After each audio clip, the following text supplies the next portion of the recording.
of the project. And we were going to have a question and answer session, but I'm guessing that given the size of the crowd here, that once that presentation is done, which is, I understand, about 10 to 15 minutes, we can go right into the public statement portion so that we can try to get as many people done in the afternoon session as possible, unless there are severe objections to that. I just want to mention that the reason we're here today is that the New York State Legislature passed a law called Article 10 to the Public Service Law that requires a proposed power generation facility to receive a permit from what's called the New York State Board on Siting and the Environment. It's a three-step process to get a permit under that provision. First, the applicant has to file what's called a public involvement plan, in which they outline how they plan to inform the public and get public participation involved in the permit process. Then they have what they file called a preliminary scoping statement that basically outlines the size of the project and what they expect the project to look like. Between the time of the public scoping statement and the application, the applicant can conduct negotiations with potential parties to the application, to the process, to figure out, what kind of studies need to be done to fulfill the application requirements when they file the application. That was done about a year ago, and I see many of you here today who were with us a year ago when we did our first initial conference. As I promised you then, once the application came in, you would have today's opportunity to file public comments with the Siting Board. That's where we're at right now. Tomorrow we will have a parties procedural conference, which will outline basically the steps that we need to get the application to the Siting Board for a final decision. That takes about a year process from the time that the application was filed to the time that the Siting Board makes a decision. Before we go any deeper, why don't I just invite the company up to give a short overview of the project. And then, as I said, once they're done giving the presentation, I'll head right into the public comment session. I'm Eric Miller from INVENERGY, and I run our development activities in New York, both wind and solar, and Valessa, who's helped me set up here, is our project manager for Alle-Catt. The company's name is INVENERGY. We are a privately owned company, U.S. company. We're actually the largest developer of renewable energy projects privately owned in North America. We're headquartered in Chicago, and we've been doing this since 2002. This slide shows the growth in megawatts that we've developed over the years. You can see it's pretty consistent. There's been a big boom in this lately. In New York, we've built 250 megawatts of renewable energy projects that we manage, own, and operate. Those are the Shelburne project that's 20 minutes north of here. There is the Orangeville project that's just next door to that one. And then we have a 10-turbine project in Steuben County. And those projects are all running successfully. The communities are happy with them. They're paying significant amounts of money in taxes. And that experience and the experience across North America is what we use to base all of the projections for this project on. Next slide. So Valessa Suderklein, developer on the Alle-Catt Wind project. Many of you know me. So just a really brief overview of the project itself. So Eric had mentioned INVENERGY's background. The Alle-Catt Wind project is a 340 megawatt project. It's a large project. And it's going to be sited on more than 33,000 private, or we have more than 33,000 acres leased. So it's going to be sited on private land. And so that is reflected in over 150 leases.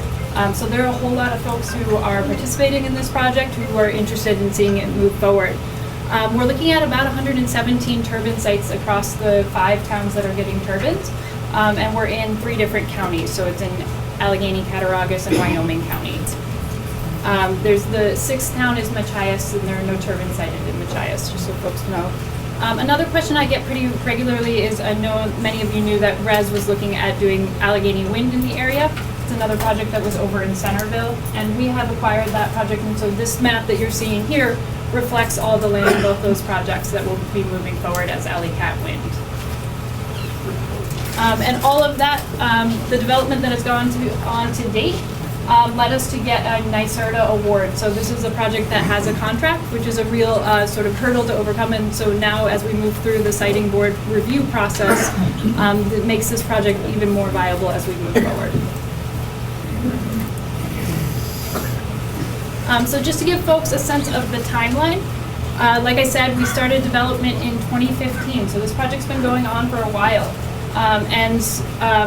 We will continue that, so we're now in the Article 10 process. We just received our application completion notice on May 8th, which starts the one-year review process for the siting board, which is what we're all here now participating in this hearing. So our hope is to receive a siting certificate. We would expect that in early May if it goes through. And then we start project construction. And so we're looking at doing that in 2020 and then on into operation phase after that.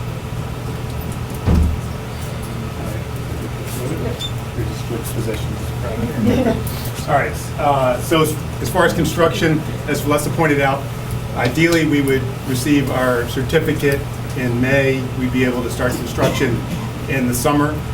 It would be a very busy summer. The first thing you would see happen is we would put in what we call the construction laydown yard, which is where the construction offices would be. That would be at a location near the intersections of Route 98 and 238 that's privately leased land. We would hire what we call a balance of plant contractor. That's someone who does everything except supply the wind turbines. And we are in discussions with different companies. We have not selected a BOP contractor to build this project yet.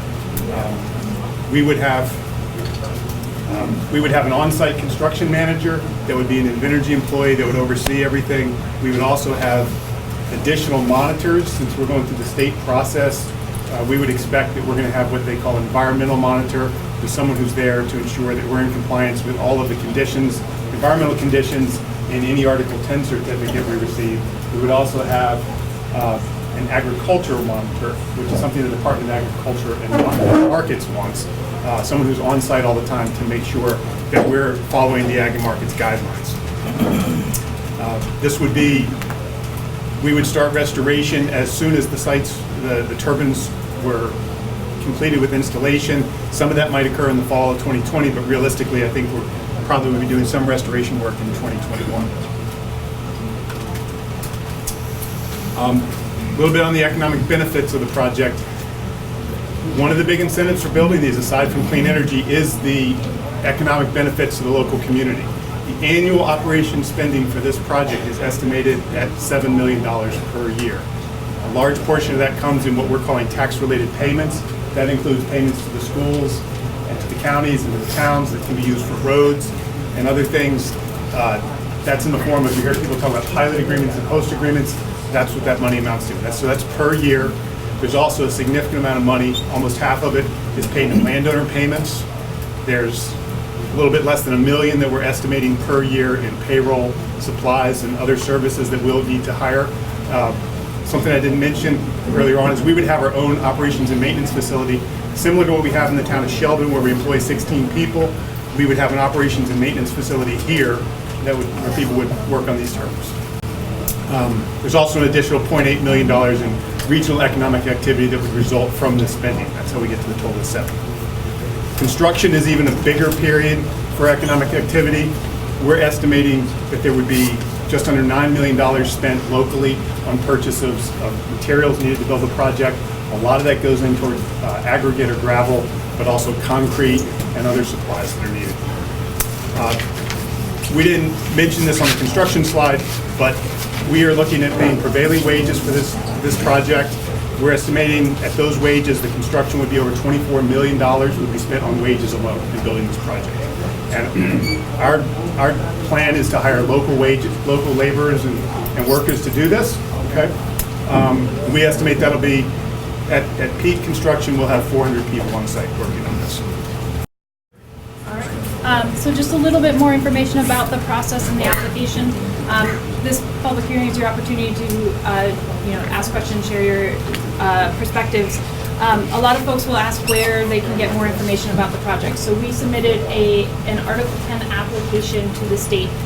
There's a copy of it in the hallway behind you all. It's some 6 books and site plans. It's a whole table. It's a lot of information. There's a lot of work that goes into these extensive studies and research and design. So if you have questions, you can come to the Arcade office. You can set up an appointment to meet with me. And the application itself is available in the local libraries as well as at each town hall. I stand for that. I think he's outside. But so we have, Sean is now in our Arcade office, so he will be available to meet with folks who want to meet with him. He's new, I can introduce you all to him. So the things that most folks are interested in that are in the application that you can see are the site plans. Those are available, as well as an assessment of sound and how that would be distributed or impacted in the region. So if you want to see more on that, that's available. I believe we also have a map in the back that you can look at. Other than that, folks ask for, what are these things going to look like? So we have visual simulations available. And then along the lines of the studies that are done, people will inquire about birds and bats and things like that. And so we take that very seriously, and there's a lot of research that goes into that. So all of that is available through the application. If you would like to dig in, let me know, and I'm happy to work with you all on that. And I missed the most important one. The last one is the economic benefit. So we have the breakdown of those and everything that goes into those estimates in the application as well. Right, it will start when... No, the speaking period will start when the question and answer period is over. Certain people wanted to make sure that some questions were able to be answered first. But Okay. I will announce that. Okay. Question here? Is anything that is said here today going to stop these from going through? Or is this already planned and going at? Better not be. I honestly feel like that's not my question. Right. Well, it's up to the siting board, and the siting board is made up of 5 members of department agencies, and right now there's one ad hoc member who's a local community member, and there's an opportunity for another one that needs to be named by, I believe the Assembly named the one ad hoc, and the Senate has the opportunity to name the other, and they haven't done so yet. Those people will get together in approximately 11 months from now and hold a meeting, at which time they'll vote on anything that comes out of it. So the judges here, myself from the Department of Public Service, we regulate the utilities in New York State, and Judge Caruso from the Department of Environmental Conservation, our duty here, our role here is to collect all the public comments as well as all the evidence that gets produced in this case and present that to the siting board so that the siting board can make it a most informed decision. One of the options that the siting board has is to deny the permit outright. So it's up to the 5 to 7 members of the siting board who meet next spring. Jim? Yep. Could I ask that 40 people signed up to speak? Could I ask that they go first, and if there's time left, question and answers, and move over to Pioneer? It makes more sense to me. The way that the notice was written was that there would be an information session with an opportunity for question and answer. I'm willing to limit the amount of questions and answers. I think it's not even 2 o'clock now. So, we'll give it at least 10 minutes and reassess at 2 p.m., how long to continue this.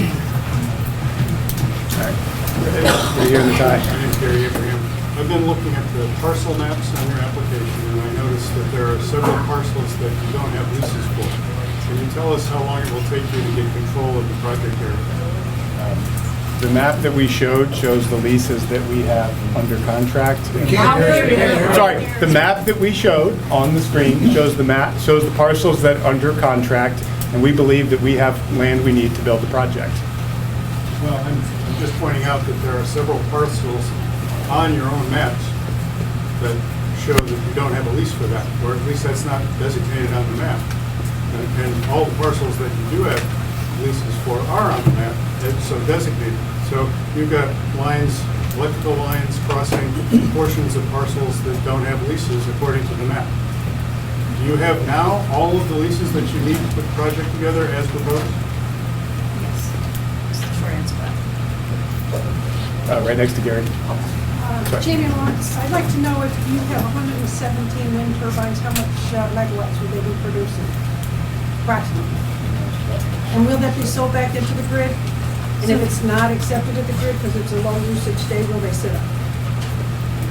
So the turbines that we proposed in the application are 3.6 megawatt GE turbines. So that is the power that they generate. A little louder. Sorry. Louder. All right. The turbines that we proposed. We're a bunch of young people in this room. Yeah. Notice the gray hair? Why didn't the state plan this All better? right. All right, how about, All right. I will take a shot. The maximum that we can generate is 340 megawatts by our interconnection request. So That's- that's the answer to you. If the grid doesn't accept it that day because it's a low usage day in Con Ed or somewhere that's high usage in the state, will they sit idle in the project? Generally, wind turbines are the lowest marginal cost producer, and so generally, as long as they're generating power, the grid accepts that power because it is the lowest cost producer. In the back, in the red? Yes, I was wondering, why haven't I, and at one point, there were 7 turbines proposed across the road from me. Why haven't I gotten one single communication from INVENERGY? Not one. I mean, there's no longer 7 going in, there's only 1 going in, and that's down the road. But I haven't gotten one communication from INVENERGY. So I've seen you at many hearings, and I am available. My cell phone is on every single piece of paper we hand out that I've made available at the town hall. So I'm always available if you want to sit down and meet. We can go over. You are supposed to reach out to me. I'm happy to do that. Let's set up a time to meet. Please understand. Ginger? So the Cattaraugus County Legislature has made it clear that they are not in favor of granting a single tax break to this project. They voted 15-2 to direct the IDA not to grant a payment in lieu of taxes agreement and to fully tax this project and others like it. If this project does not get a pilot at less than full tax rate, number 1, will you still build it? And number 2, if this project is fully taxed, full property tax, how much money will realistically be left over for the towns for a host community agreement? If this project were taxed, with that, if there was no pilot agreement, it'd be very difficult to build this project. That's what you said before. Good, I'm saying. And if somehow there was a way to build a project and not have a pilot agreement, it would be the only project, electric generating facility in the state that I'm aware of that would be operating without a pilot agreement. So are you confident that you're going to get the pilot even though the legislature has said no way? We understand that there's some risk in that. Okay. All right, over here. My question's twofold. Who is paying for the transmission lines to connect the turbines to the grid, the ratepayers? And does INVENERGY have a contract or permit from National Grid? We are working through the interconnection process with the New York ISO. That's how you connect to the grid, and that process is underway. Who pays for it? We pay for it, trust us. Yeah. We will pay for the transmission line as well. And do you have a contract or permit with National Grid? That's not the way it works. You don't get a permit. You go through the interconnection process of the New York ISO, and we are working our way through that process. The process is not completed yet. So, I mean, by the way you're stating it, no, if there was a permit involved, we don't have that permit yet. We're working on Do you it. have to get some kind of agreement with National Grid? Yeah, we do. It goes under federal tariff, and there's a whole Yeah. complicated Yeah. mechanism for how you connect to the grid under the open access tariff. The economic benefit sheet in May of 2018 versus the economic benefit sheet that you guys provided in March of 2019, it went from just over $7 million down to $5.3 million. That's a $1.7 million drop. I'm wondering why the communities are losing that kind of money. And then I do see that you have the future payments include escalation increases. From what I understand, that's 2%, so that's only going to take your $5 million up to $5.4 million. So I'm wondering why that discrepancy. I would say, Exhibit 27 is so sad. yeah, Exhibit 27 is the latest information on what the economic benefits are. And we're doing our best to project exactly what they would be. But I would say Exhibit 27 is the latest information we have. When was that put out? That was the application that was, May 8th. no, that's when it was accepted, but it was issued actually like 6 months before that, when it was filed. Okay, so I would rely on what's in Exhibit 27 until there's been no, as Ginger's pointed out, we don't have a pilot agreement. That's not been finalized, so we have to project what that would be. Host agreements have not been finalized, so we are projecting what those are going to be, and our best projection is what's in Exhibit 27. That's what I go with. That was just done in May of 2019. No. It's in the application. I'd be happy to look through it. Why did this come out March of 2019? So I think the host community agreement numbers, so the Exhibit 27 has 7 million as the total economic benefits. The detailed answer here is that the towns are each responsible for negotiating a host community agreement. And it's done by megawatt. So we have a range of turbines that we have proposed, and the towns have some say in that. And as you know, in Freedom, we are in the process of having that conversation. So where that number lands is a little bit in flux, and that's our best estimate. And I'll leave it at that. Over here on the left.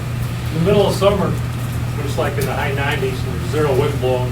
How much will the wind farm generate into the power grid when it's needed the most? I mean, there are times where it won't generate power. If there's So it's not there when you need it the most then, correct? if that's the way you'd like to look at it. No, that's the way it is. All right, so there are many days, it's surprisingly more wind on days than you would realize when you're up at that elevation. Okay, you're welcome.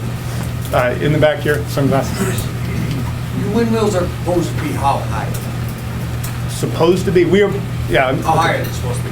what we have said, the ones we are talking about in the application would have a maximum height of 591 feet to the tip of the blade.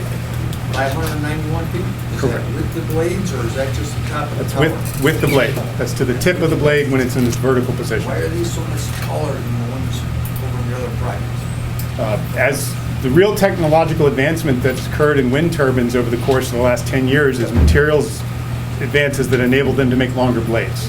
Longer blades enable you to capture more wind, and so you can make power at lower prices. That's basically why they're taller. It allows you to make power cheaper. Yep, right here.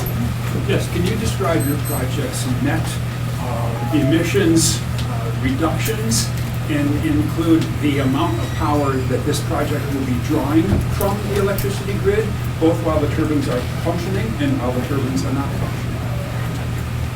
I do not have the answer off the top of my head of exactly what the draw would be if the turbines were not functioning. Long-term, these projects produce far more electricity than they consume. We have, in the application in Exhibit 8, I believe it is, there's a pretty thorough study where we go through and model the entire electric grid, including changes in fuel prices and wind and everything. Long-term, the project's projected to lower emissions across the state and power prices. I don't have that number off the top of my head. It's a small percentage, but it actually is a decrease in emissions for the entire state. So Exhibit 8 is where that is. I should probably look at this half of the room. Over here? Yes, sir. Presuming this is a done deal, okay?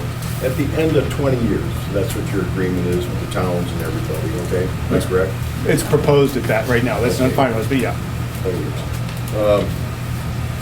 Is there something that says you have to do another lease? Or can you just walk away from it? I think you're talking about the agreement with the towns? Yeah, with the towns, the county, whoever. Can you just walk away from all these turbines if you just so desire? No, we would, let's answer this. Okay, so at the end of let's say we had a pilot agreement, which I think is answering your question. If we had a 20-year pilot agreement and the pilot agreement expired, the turbines go on the tax rolls, okay? And they're taxed at whatever the assessed value is at that point in time. Does that help answer your question? I'm just wondering, can you just walk away from these wind farms? If we were to walk away from the wind farms, we have 20 years, you've pretty well spent these things, okay? Well, there's like an automobile, they wear out. True, but we believe if we maintain them, they will last longer than 20 years. But our goal is to maintain them so they continue to operate. If you did walk away, real quickly, if you did walk away, who is responsible for tearing these monstrosities down? The town, the landowner, the county? There's two layers of protection. First off, our land contracts would require us to take the turbines down if we were not operating them anymore. Okay. And second off, if we don't, there's decommissioning funds that are set aside. I was just curious as to who was going to have to handle that part. Yeah, so it's basically us on both levels. Over here? Now, are you going to put these turbines on top of the hills or in the valleys? Generally, you put them on top because that's where the wind is. So it'd be basically 591 feet. on top of the hill. Correct. Okay. Yep, that's measured from ground elevation. Over here. Yes, is there a setback rule as to how far these turbines have to be away from my property if I don't want them near me? Is it like Yes. 500 feet, 2 miles? What is it? You want to answer that? 'Cause- or do you want me to? He's happy to just tell us. Okay, in the Article 10 application has a setback of 1.1 times tip height that's recommended, and that's being reviewed. For these turbines, that works out to roughly 660 feet, which is about 2 football fields. That would be the setback that's being reviewed in the Article 10 application. The towns each have their own laws, and they generally are in that same range, 2 football fields. Now, that's important, that's a property line. If you were talking about a house, the turbines are much further from houses. That's dictated by noise, and from a, to meet the noise requirements, the design goals that we're setting for ourselves, we have to be like 4 or 5 football fields away. Okay, now does this also include road frontages? You can't be near a road frontage? Correct. We'd have to be, pretty much everyone, most things match. The road setbacks are pretty much the same as the property line setback, so it's like 2 football fields away, 660 feet. In the red, behind So her. what is the benefit to the resident, other than, I know you get benefits to the town, but last I checked, whenever you get your electric bill, there's a little checkbox that says, do you want green energy? And then your bill goes up once you check that box. So, I mean, I don't understand this. If we're doing this to, save money and, save the environment, but we're already taxed to the hilt in this state and these towns, and now we're gonna get green energy that's gonna just cost us more. So the answer to that question is that the tax benefits are the benefit to the community. So that 7 million investment in the community includes tax payments that will benefit schools. It'll benefit roads. It's going to benefit fire districts. And a lot of the towns nearby that have wind turbines have seen decreases in tax revenue. So there are a lot of benefits that come through that to the community. So how many communities is that 7 million split up amongst? It's the 5 host towns. So each town is looking at $1.some million at least? Per year. Annually, yeah. All right, so, but going back to the thing, the resident, we still pay more for the electricity, right? No, that's wind important. doesn't, yeah. I would like to point out, it goes back to the question about 340 megawatts and what we put on the grid. Wind is, once the wind projects are built, they are the lowest cost plant running. Just like hydro and wind have no fuel cost, they effectively can sell their power at very low prices. They need to cover their taxes, they need to cover their operations and maintenance bills, but they have no fuel costs. Right, So if long, we check that if we ask for green energy, we pay more anyways through National Grid. that's a retail thing with National Grid, I agree with you. All I'm pointing out is on the wholesale level, where you have large quantities of wind energy, you see long-term, the wholesale prices go down. So residents can't buy wholesale energy then? No, I can't either, but it should, long-term, the portion of your bill that's related to actually buying energy should get lower. Okay? Right here in the stripes? Yes, Energy is an LLC, correct? Correct. No, yeah. Given the history of LLCs in our country and their ease of going out of business and leaving taxpayers and communities holding the bag, will there be any upfront money put into a guaranteed escrow account to handle decommissioning should you no longer be around in 4 years? Short answer is yes. There's a requirement for decommissioning funding. How much is it? That's part of the Article 10 application. I don't think that's been settled on yet. Yes, sir. Yeah, I saw on your video there that you did studies on birds and bats. Yes. What about the studies of this effect on shadow flickering on people? More important than birds and bats, where I live. Is there studies being done? Because I've watched the videos and the noise and the shadow flickering is quite disturbing.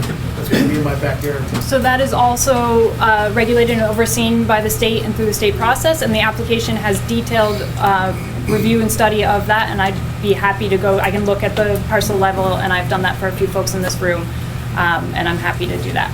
And the application is out here on the table, and really, if you want to track I what just it's watched the video, and I know they're putting it 300 yards off the back of my property, and where I hunt and fight and fish, and I don't see how anything can sustain a flicker that goes like that, any amount of noise. I would just caution you to, I'm sure there's lots of things on the internet, but the stuff that we have is based on this project, and I think that would be a useful reference to look at, rather than looking at generic videos you might see. Yes, sir? I just want to address his concern that people, go to windturbinesyndrome.com.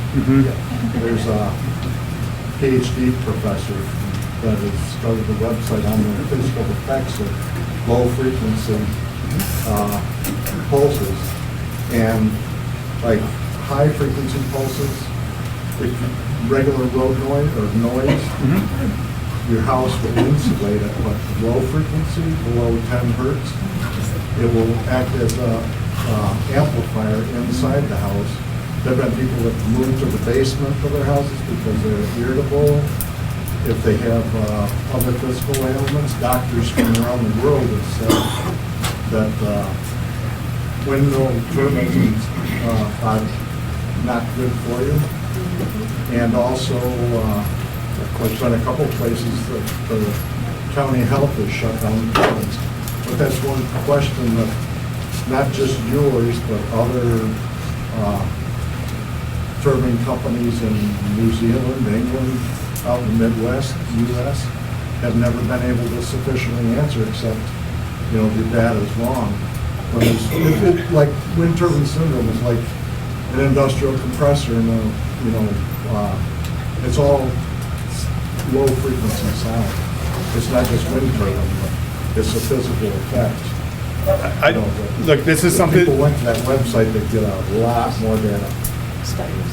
Yeah, this has been looked at on many fronts. It's covered in the application, and I think that there's Health Canada study is one you can look at, but there's other studies in the application, and I don't think there's agreement on this topic. Let's just leave it at that. Maybe. Yes, sir, in the back. Back to Madam's question 5 questions ago on the setback. Yep. Does the manufacturer, is it GE, builds these things? GE is one of the manufacturers, yes. Do they have a manufacturer's suggested setback? I know they do. Do you know what it is? Off the top of my head, I do not know what that is. Is it safe to say it's more than 1.1 times the height? No, it's not safe to say that. In fact, I can get is it? It's Well, if you don't know what the answer is, how do you know it's not safe to say that? I have the GE document. I would want to review it, but I can get that for you all. It's below. How do you get that to us? Don't know the answer to that. How about posting it on your website, answers to questions that are unanswered? Sure. All right. All right, right here. Eric, can you talk to the fact of how you selected this? What science went behind it? Just wondering why you chose this area. We're not on Long Island. We're not near a high wind area where, this is not Lake Erie. Why you decided to select here besides maybe it's cheap financial? Did you go to the science? Why did you select here? The first thing you look at is wind speeds, okay? And there's good winds, there's wind maps, there's computer modeling of what the wind speeds are, and that's the first thing, that's the number one thing. Why did you select this over some other, what other places did you look at? I'd have to go back and. Just name one. In Cuba, we looked at Cuba, okay? Cuba? Well, just say it. So you asked me to name one. The thing is, it's a combination of high wind speeds, okay? A large area where you have supportive landowners and available transmission. Those are the main things there, okay? And this location has those. Okay. Right here? What is the difference in money when you compare your payment in lieu of taxes to full taxation over 20 years that this project is supposed to last? It's unclear what you'd pay at full taxation, but I think you're probably looking at taxes might be 3 or 4 times higher than what the pilot agreements would be, and that's not something the project, any of these projects can afford. And it isn't a viable project, is it? Every other project is viable, and that's sort of the market. So, right here. I got a few questions. One of them, what are these blades made of? Are they made of metal? Are they made of steel, carbon fiber? What are we looking at? Fiberglass. All right, the blades are fiberglass. They're fiberglass. Okay, second question. If these catch on fire, what happens to these fibers? where you said we're in a high wind. So if that wind blows, it goes into my yard. The campground is 5 minutes. It goes into their water. It goes into our lungs. So what happens to these fireworks? So there is very, very unlikely that a wind turbine will catch on fire. In the application, we take all risks very seriously. We have met with the fire departments, and we have protocols in place, and that is part of the application. You can see that. And that is also the other piece of that is those setbacks are there to ensure the project is safe. So I think we'll leave it there. Okay, and the third question that I have, you say, Eric, we can't trust everything on the internet? How can we trust you? There's only 2 of you and there's how many of us? Okay, that's a certain logic if you'd like to use it, but, okay. Look, we're in the business of building these projects. We're gonna be here long-term, okay? Just like in Sheldon, we have people there. Doesn't make sense for us to misrepresent things. We wanna be in this community for the next 40 years running this project. So for us to misrepresent what it's gonna be doesn't help us do that. Some of us are faithful. I apologize. All right, so Okay, don't lump us all into your question. I apologize. I do see a lot of familiar faces, so I apologize to you, sir, and anybody else. Right over in the town of Machias. Again, I apologize. But I'm more worried about when I walk out. Gladly take. Is there anything in those that, like wine-wise or fluid-wise, that can contaminate the soil before you leak out? The gearbox has oil in it, but it's contained in its own gearbox, it's contained in the nacelle, it's contained in the tower, so there's multiple levels of containment. But yeah, there is oil in the gearbox. In the back of the camera. Follow up on this gentleman's question over here. What sort of studies have you done of infrasound, and where can you point to on documents that you put together that dismisses infrasound's dangers, or at least addresses them? I would defer that to our noise consultant who's not here, but I know Exhibit 19 in the application is where we talk about infrasound noise. Okay. In the green, I know you had your hand up. I spoke to a lot of people from Orangeville that are really unhappy with their last project. I spoke to people that can't sleep at night. The guys that'll set a glass of water at their countertop, it dances like a T-Rex is going on. They can't sell their homes and they're pissed. So my question's not for you, it's for Valesa, because those people told me I can't believe a word out of your mouth that was INVENERGY has repeatedly said that surrounding property values absolutely will not be affected by this project. Why then, if there's no chance of property value decline, won't INVENERGY give a property value guarantee? You've done this elsewhere in other projects. So there have been large peer-reviewed studies done on property values. One was by NREL of 50,000 homes, and they did not show an impact on property values. And I understand that this is a very charged issue and that people are concerned about it, but we do not see an impact, and we... Then why not give us a property value guarantee? The short answer is that it's not financeable. And you won't see wind projects with property value guarantees. It's a very complex process. What you're referring to, landfills will do it. It's just, you won't see it with a wind project. INVENERGY has done it in other projects. No, we have not. Yes, you have. It was for a gas power plant. Sorry, there are for another power plant, but not for wind. I apologize. That was, yeah. Question over here. It's a very different project. I got a question about the well water. In other places where you put the windmills that were 450 foot tall, they're having problems with breaking through the aquifer and contaminating the wells. Now, a 600 foot windmill that's a lot heavier, how can you tell us it's not going to break through our aquifer and affect our wells? And if it does, who's going to take care of that? Well, 2 parts. I am not familiar with any wind turbines breaking through an aquifer, but I'm not. But second off, the foundations for these turbines are spread footers, is what they're termed in the industry. They are wide, they're octagon shaped. They go down about 12 feet deep, so they're about 12 feet thick in the middle, and at the ends they're about 3 feet thick. What happens is the turbine gets taller, it gets wider, it doesn't get deeper. So our foundations we have in Sheldon, where we have 400-foot tall turbines, are, I want to say they're about 55 feet across. And so here, I'd have to look in the application to be sure, but you're looking like 70 or 80 feet across.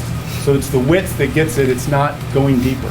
And they're not significantly deep, you just have to be deep enough to hit solid, firm soil. And usually that's 12 feet. There's a lot of clay in this part of New York usually. Yes, ma'am? My question is about siting of these. If you travel through Pennsylvania or You go to California or Nevada, any place where they have wind farms, they have a big giant square of these turbines. Why do we selectively have them all over the place versus joining them to an area where people don't live? It's a good question. There are a very large number of factors that go into siting wind turbines, and if we were in Nevada, in the desert, we would put these in a grid. But here, you have a road, you have houses, you have wetlands, you have a variety of factors that you want to site around. The land is owned by many more people. You have some landowners that don't want to participate, and we've got topography that's got lots of lumps and hills, and you try to combine all that, put it on top of hills, and maintain your setbacks, and you end up with the kind of layout we're talking about. So just as an example, and forgive me for anybody who lives in Centerville here, but Centerville Hill is pretty high, okay? What would be the problem with just buying out the properties there and siting it on top of the biggest, probably the biggest hill around, versus doing it all scattered? Well, the turbines also need to be spaced fairly far apart, and so that they don't sort of steal wind from each other. So you couldn't put 100 turbines all on top of one hill. I mean, they need to be spread out. Been done in Pennsylvania. Those are also spaced out. If you look at exactly how those are spaced out, the spacing is roughly the same. It's about 3 times the rotor diameter, but those things are spaced side to side, facing into the wind. Any other questions, or you want to move on? Take a couple.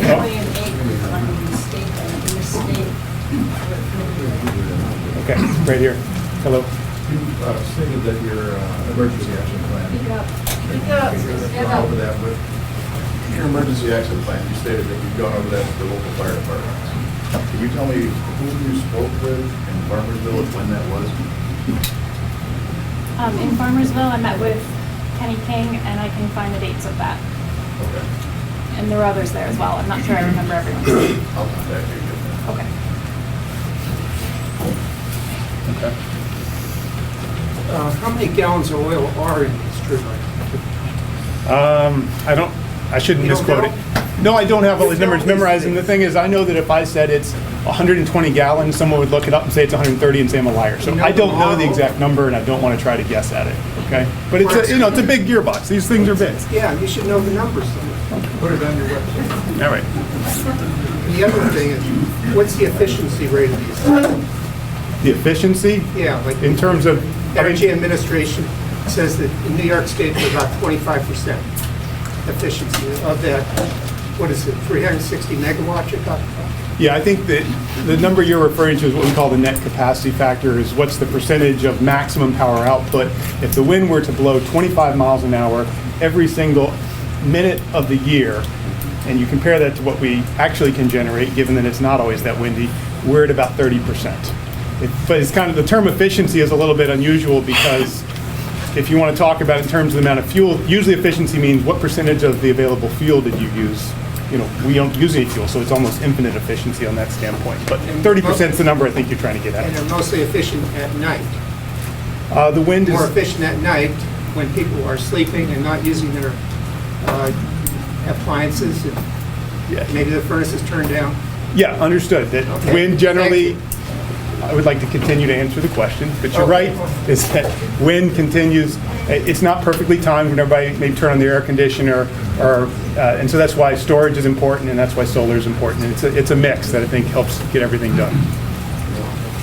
Yes? All right, we'll take this last question, then we're going to move on to the public statement hearing. Can any fire company around here handle a 600-foot tower fire?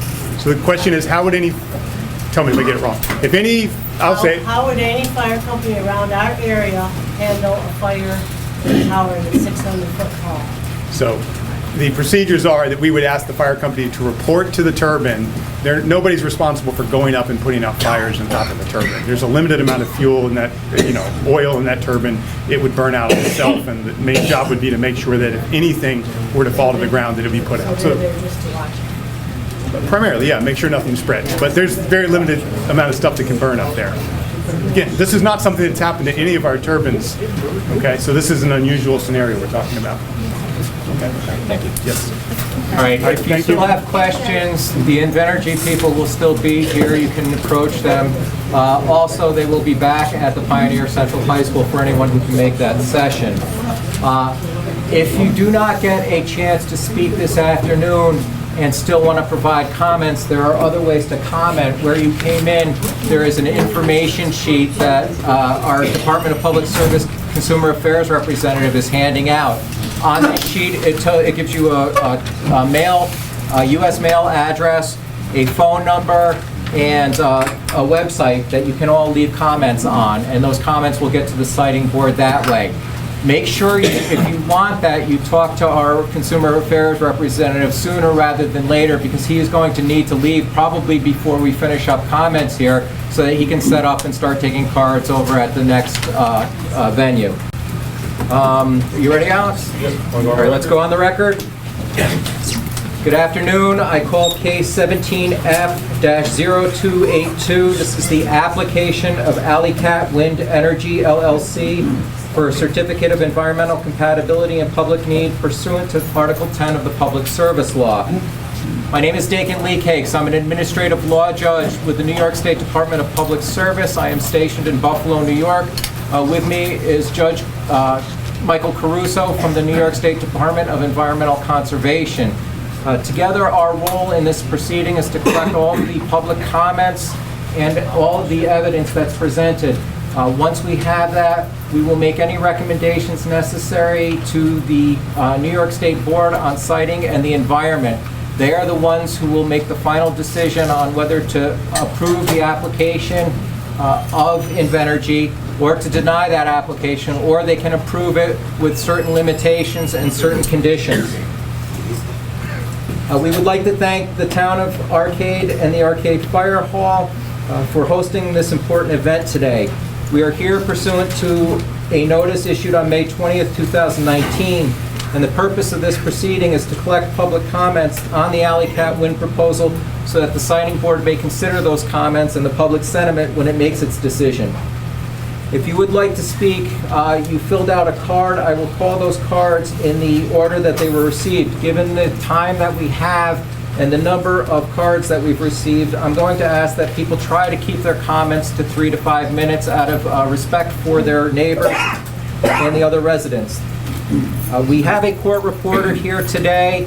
The way the podium is set up, it's facing the audience. The microphone there is tied right into the recording equipment for the court reporter. So for the transcription, it will pick up anything you say.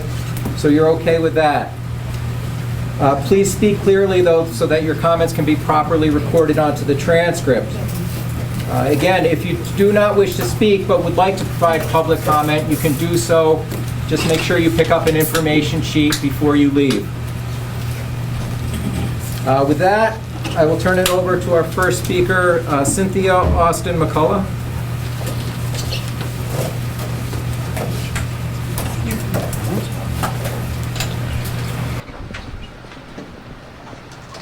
Ms. McCullough, just before you start, I've been informed by counsel for the Department of Public Service that Jeremy Flaum from the New York State Department of Public Service is also here today. He's in the engineering department.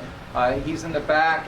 He can also answer questions from the Public Service Department perspective rather than the INVENERGY perspective. Where is Jeremy? I don't even see him. He was working his way around. Okay. So he will be in the back. My name is Cynthia Austin McCullough.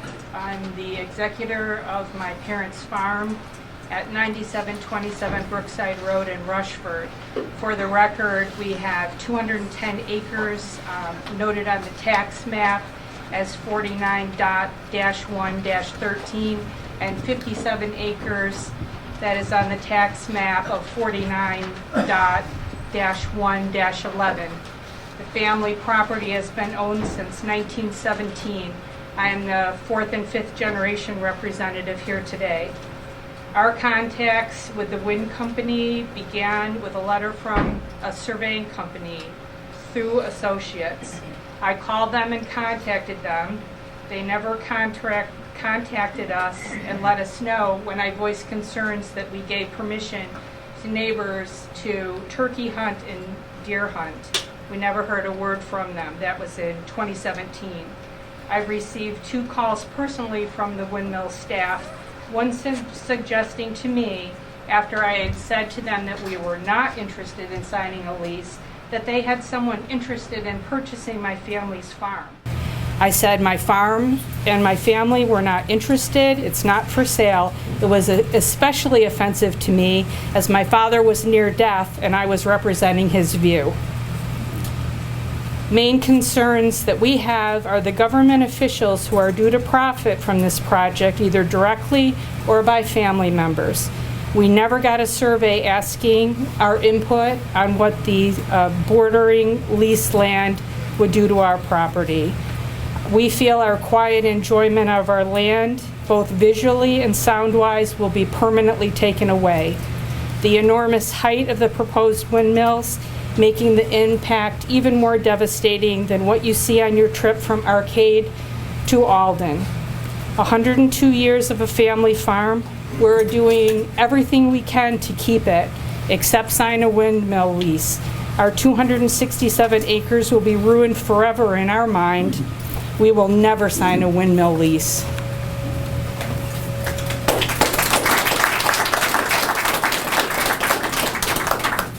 Next I have James Cash, and after that, Rob Baraka.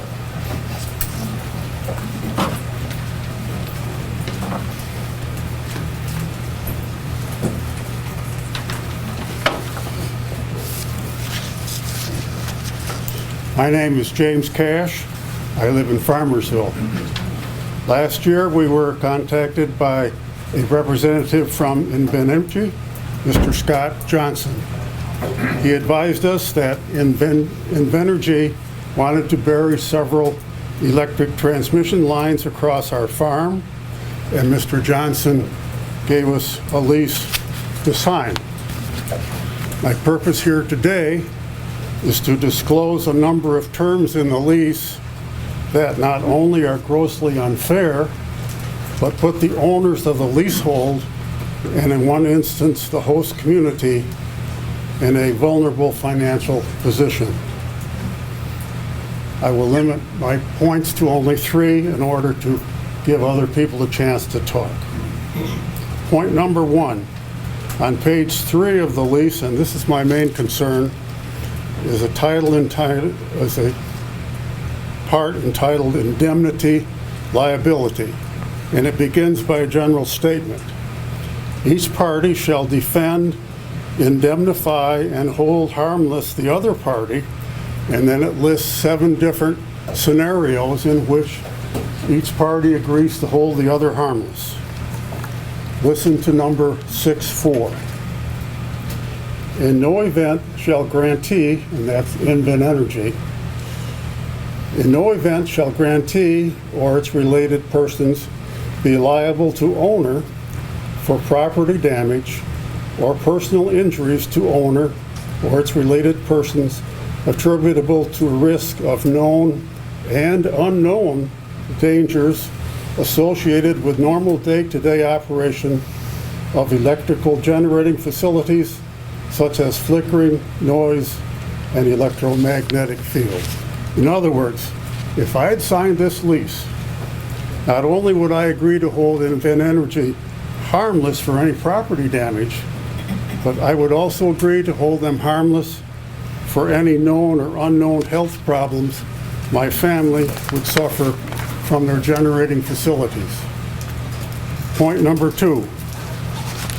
On page 6 of the lease, there is a heading called Assignment. First, let me state that I understand and agree that the assignment and sale of leases is a normal business practice, and I have no objection to that. My objection is in the wording of the lease. And this is what it says. Grantee, again, that's INVENERGY, shall have the right, without the prior consent of owner, to sell, convey, lease, assign, or transfer any or all of its rights hereunder to any and all of the property provided such transfer is related to a project. Grantee shall be relieved of all of its obligations arising under this agreement as to all or such portion of its interest in the property transferred. Here's the problem. By assigning the lease, INVENERGY clearly state that they are relieved from any and all obligations within the assigned lease. But we know nothing about the integrity nor the soundness of the new assignee. If the new assignee defaults, it would reduce or eliminate all financial payments to both owners of the leasehold and the host community. INVENERGY should agree that if their new assignee defaults, they would be responsible for compliance. Final point. On page 10 is a heading called termination. Basically, INVENERGY agrees to remove their obsolete facilities within 1 year. Apparently, my lease is a little worded differently than what was brought up today, because mine says that if they do not dismantle it within 1 year's time, then it is the responsibility of me, the property owner. Plus all scrap value of the windmill belongs to INVENERGY. Property owners do not have the equipment nor the expertise to dismantle these things. Instead, INVENERGY should be responsible for lease termination and site restoration, period. We do not want to be a dumping ground for obsolete windmills. Given all the escape clauses, plus the harsh and unfair terms and conditions of this lease, it would be in the best interest of Farmersville to refrain from doing business with this particular wind energy company. Thank you for this opportunity to speak. Thank you.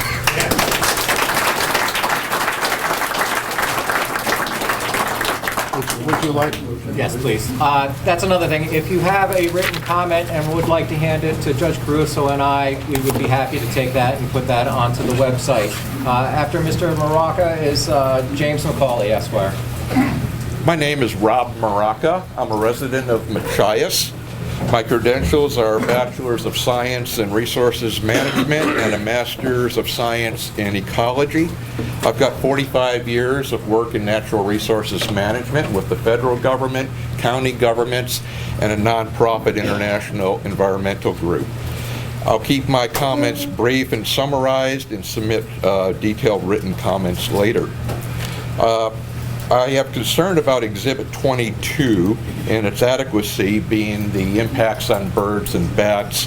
I believe that a more fully developed bird and bat protection plan needs to be developed, as well as a bird and bat mortality monitoring plan be put in place to record the full impacts.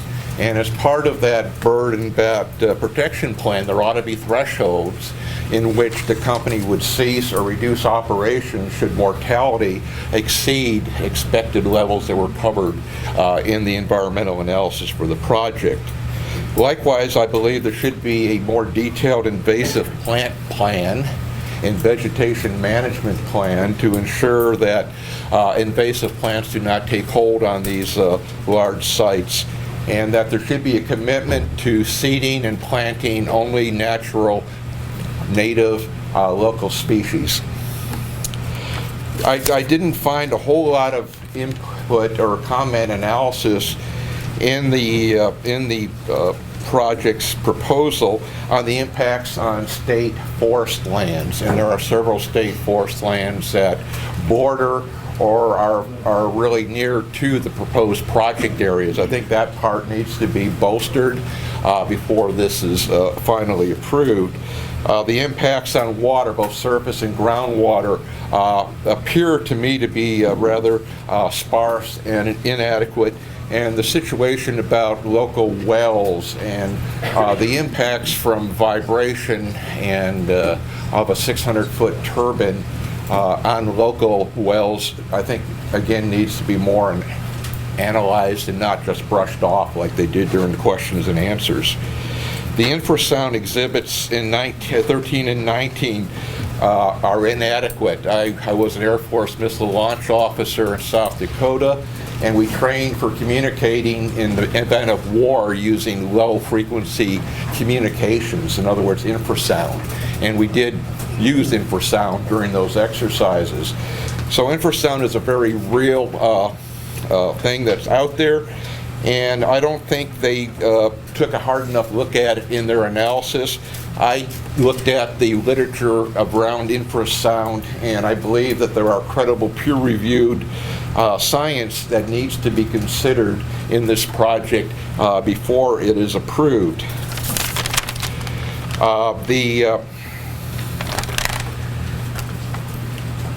The night noise is another concern where they're proposing in town meetings for 40 to 50 decibels at night.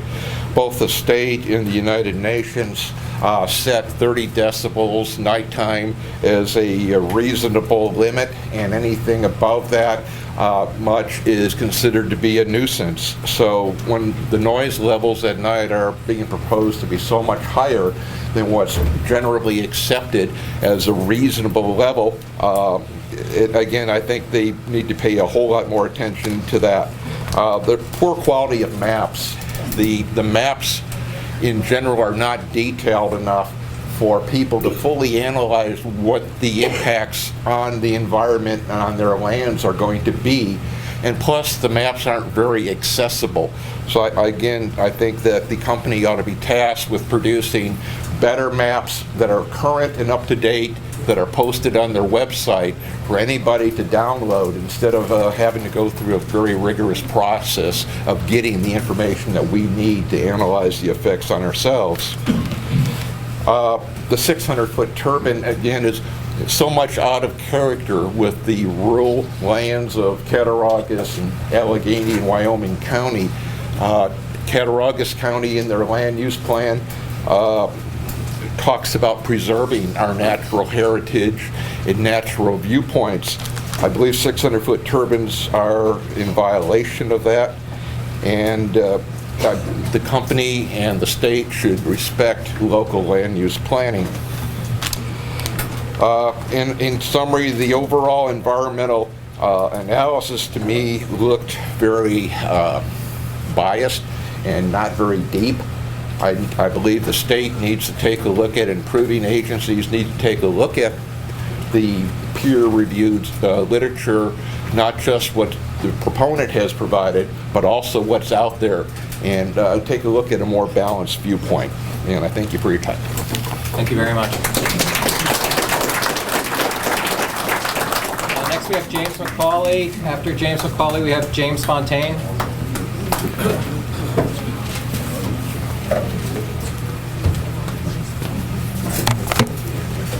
Hello and good afternoon, everyone. And yes, just so you know, when you're up here on that side of the room, because of the air conditioning, it is difficult to hear. So I will project my voice. So if I'm bellowing, don't take it personally. Okay. I grew up in Franklinville. I graduated from there in 1986, from Bonaventure in 1991. So I know the local area very well. I've seen the change in the economy over the years. I have no illusions about it. In fact, Mr. Casher reminds me, because of years ago, my grandfather and your father were both involved in the oil industry and everything. And that is something that a lot of people have forgotten. And it may seem like a digression, but it's just not going to come back. It's not an environmentally friendly energy.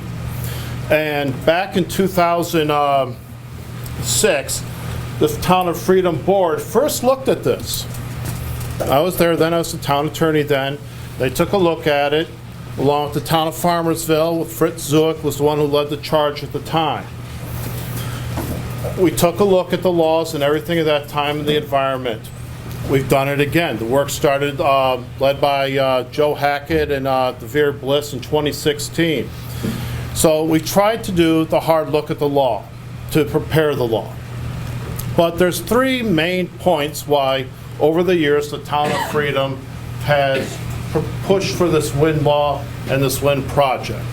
The first one is, I would be dishonest if I said it otherwise, would be tax revenue. Randy knows all about this, but it's a simple thing. Is that Freedom, we have 864 households. 9% are at poverty. 38 are at what's called ALICE, which is asset limited, income constrained. That's where a lot of people are.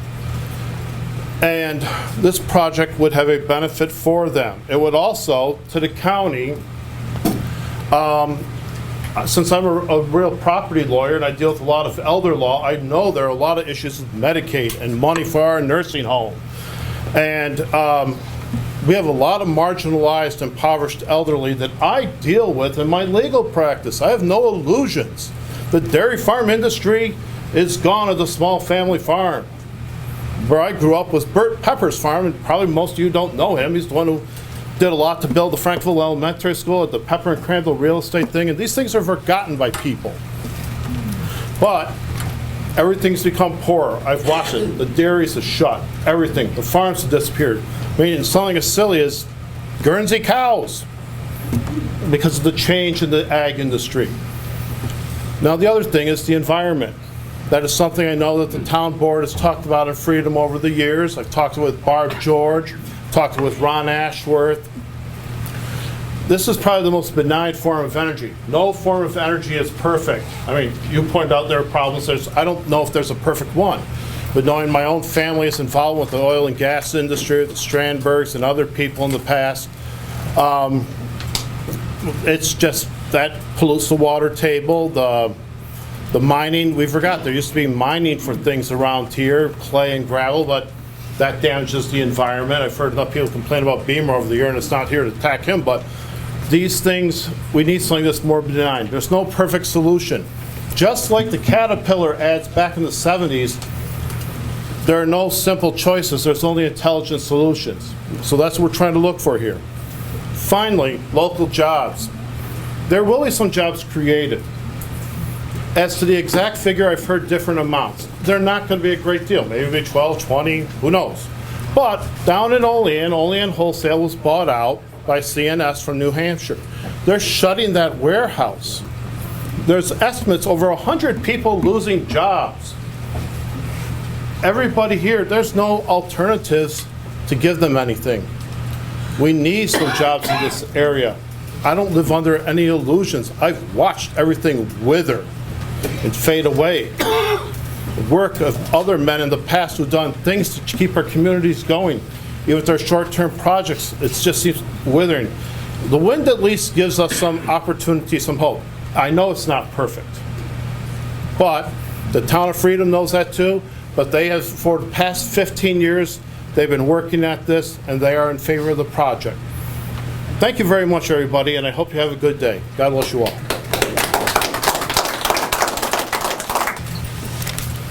Hello, I'm Jim Fontaine from the town of Sheldon. About 15 minutes north of Arcade, usually at public hearings, you hear all about potential negative impacts on projects. I'm here today with a positive message. I've been following the Alle-Catt Wind project and would hate to see the 5 towns involved not benefit from a wind project. I have seen other towns in Wyoming County not host a wind farm because the town boards did not want to deal with it. I will tell you that attending hearings like this and reading letters to the editor causes more anxiety than living within a wind farm. I've been on the town board through the whole secret process. I know most of the landowners personally, and the claims that a group of people were making about noise, shadow, health, safety, welfare, stray voltage, the wells, were frightening. And if that was the case, I didn't want anyone living with this. So I looked for reasons not to host a wind farm. After 2 years of endless calls with Stan Tech, our town engineer, Ag and Markets, the DEC, the DOT, and there's a lot of other phone calls I had made I even thought about forming a co-op in our town, just having farms form a co-op. The whole community could benefit from a co-op. I don't believe it would ever come to fruition. I couldn't find a reason for Sheldon not to host a wind farm. Post-operation, I visited non-participating neighbors to complainers and asked if they had issues. The ink is still wet on this. I wrote this morning. I thought I would come. Some of the neighbors were in other towns. We had one neighbor that was there was a neighbor from a complainer. He lived right next door, and he was in the town of Bennington. Asked him if he had issues, and he also had no benefit in the zero town tax like we did in Sheldon. He had no issues. One resident within the town, this is my cousin. He owned a house in the town of Sheldon. He complained about sleeplessness, shattering windows, and shadow flicker. He sold his house and complained about property value, when actually he sold his house for 10% more than the assessed market value. I visited the new owners within a month after they moved in and asked if they had issues with noise, shadow, flicker, and anything else, and they responded with a question. They asked me, "What are you talking about?" Another resident complained about shadow flicker, so INVENERGY agreed to have bushes and a tree line installed by a professional landscaper to minimize the effect. He cashed his check and bought a new pickup truck. So you could say I even did my own study. I also believe that you have to look at animal and wildlife behavior within a wind farm. People said that they told me that your cows won't breed and they'll have abortions and your milk will be tainted. Since operations, our farm has received the National Milk Quality Award for 3 consecutive years as a result of healthy, happy cows. I see neighbors' cows and horses grazing under and around wind farms. I believe the animals would be the first to tell you if there was issues living within a wind farm. Good afternoon. My name is Dorothy Lockridge, and I live in Farmersville, and I am opposed to the noise and the flicker that these wind turbines will cause. Last evening, the elders of the Amish community requested that their letter about the project be read into record, as they are religiously opposed to the project, and their concerns and objections continue as to what this project will do to their agrarian way of life. We, the Amish community of Farmersville, consisting of 15 families, restate our letter of May 7th, 2018, which is attached. We met with INVENERGY representatives Valissa Klein and Eric Miller on October 17th of 2018, and we have not changed our opposition to the wind turbines. Signed by Henry S. Miller and Andrew Hirschberger. A letter from the Amish families in the town of Farmersville, consisting of 15 families, all on small family farms, living off the land as much as possible. We haven't talked to everyone, but seems we all share the same concerns. The following is a list of concerns we have on the wind turbine project in our area. 1, the health of ourselves, our animals, and the life of our soils, including earthworms. We can't grow healthy crops without a living soil. 2, safety. We've heard of ice chunks flying long distance from the turbines. Sounds dangerous. Heavy construction traffic and our horse and buggies may not mix well. Also the safety of our children. Liability. Concerns came up about oil spills spreading over our land and us being responsible for cleanup under state regulations. Should the turbine fail or things go wrong, we wouldn't want to be responsible for the destruction. 4, the property value and land destruction. We are concerned about our property values should a turbine be too close. Property damage and power line easements, we would definitely expect full payment, including property damage due to construction. 5, setback. A 3,000-foot setback doesn't seem extreme to us. Being that we are religiously opposed to having these turbines on our properties, it also causes some concern of the wind turbines going on farms that we were hoping to purchase, if we can prosper in the area. We have been informed that if we don't speak up, it is considered that we aren't opposed to wind turbines. This letter is to let you know we are opposed to wind turbines, and if you do continue, we'd like the above concerns considered. Our town government has provided us so graciously with free liberty, conscience, and we kindly beg to have this extended. Sincerely yours, Andrew Hirschberger.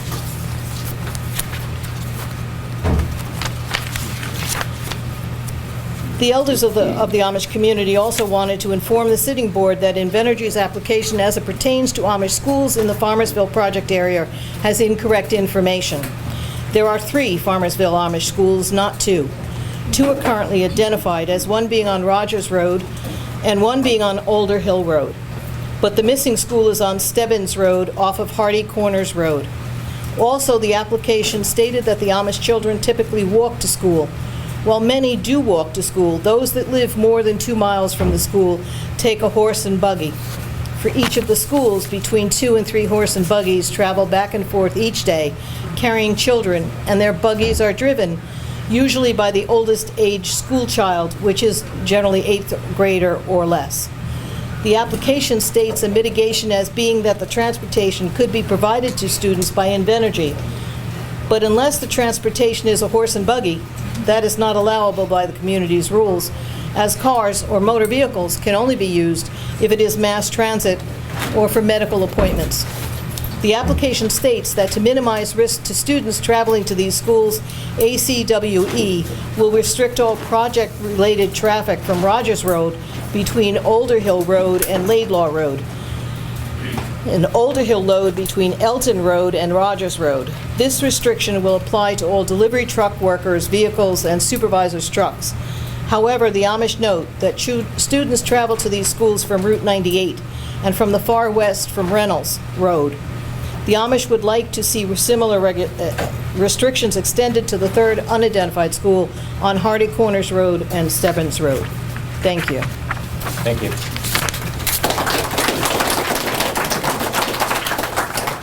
Next is Daniel Myers, and then after Daniel Myers is Mark Heberling. Good afternoon, I'm Daniel Myers, town resident of Freedom for over 45 years. I own my own home. I put a lot of time and money into it, making it a place I could happily spend my retirement years in. Now they want to build these almost 600-foot tall windmills in our small and quiet community. There's no reason we need something that big in our town. More suitable would be the 450-foot tall windmills with further setbacks. My main concerns are in other towns when they have built 450-foot windmills, that these windmill companies have no accountability for their problems that these windmills cause. The other gentleman was up here talking about his lease that he didn't sign. It says right in the lease they don't want any accountability at all. Main causes of shadow flicker, 24 hours of 50 decibels plus, health concerns, vibration, and contaminated wells. The smaller windmills are documented for creating these nightmares. Don't you think that the taller and heavier windmills would intensify these problems? INVENERGY says they will show on a map where the wells of 2001 and newer homes are within a certain distance of the windmills. Good luck at trying to read that on a map. And what about the homes were built before 2001, which is most of the homes are? INVENERGY shows total disregard for 90% of the homes in Freedom. All residents should have their wells tested for quality before any construction begins. INVENERGY or the leaseholders must be made accountable for our water supply if contaminated in any way whatsoever. INVENERGY says there is no concern about this project, that all the concerns are all over exaggerated. Well, then put it in writing. It's easy as that. All residents should be protected. Please hold these people accountable and don't let greed take over our town. Thank you.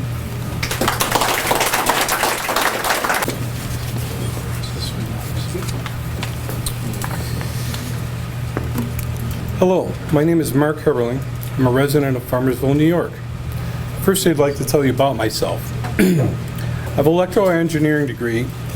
During my career, I worked at West Valley Nuclear Demonstration Project, University of Buffalo Research Reactor.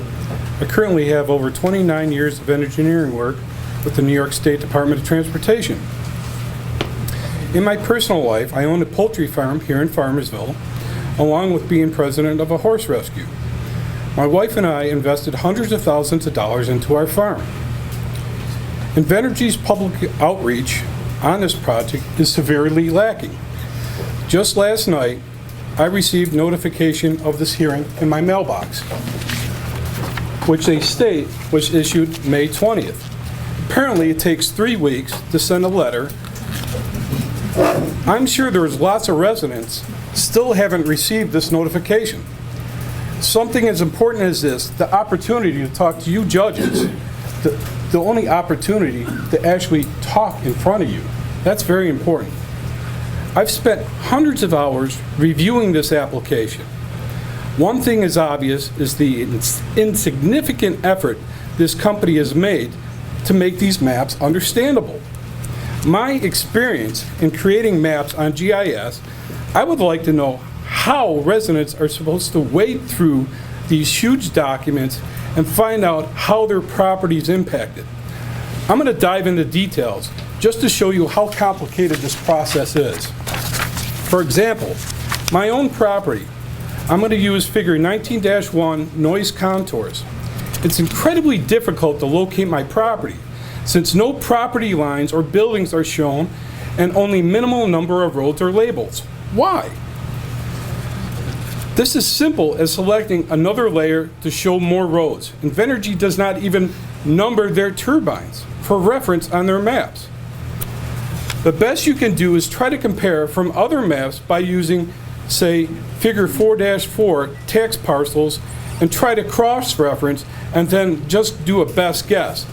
For what I believe to be my property, see pages 29 of 32 on figure 19-1, they identify 4 receptors, which 3 of the receptors sadly are misidentified, as they are identified as other structures, including my home and my sister-in-law's house. My barn and stable, which is worked in daily for our farmer operation, is the only identified receptor identified. That receptor number is 268. There's nothing on this map that tells you what this means.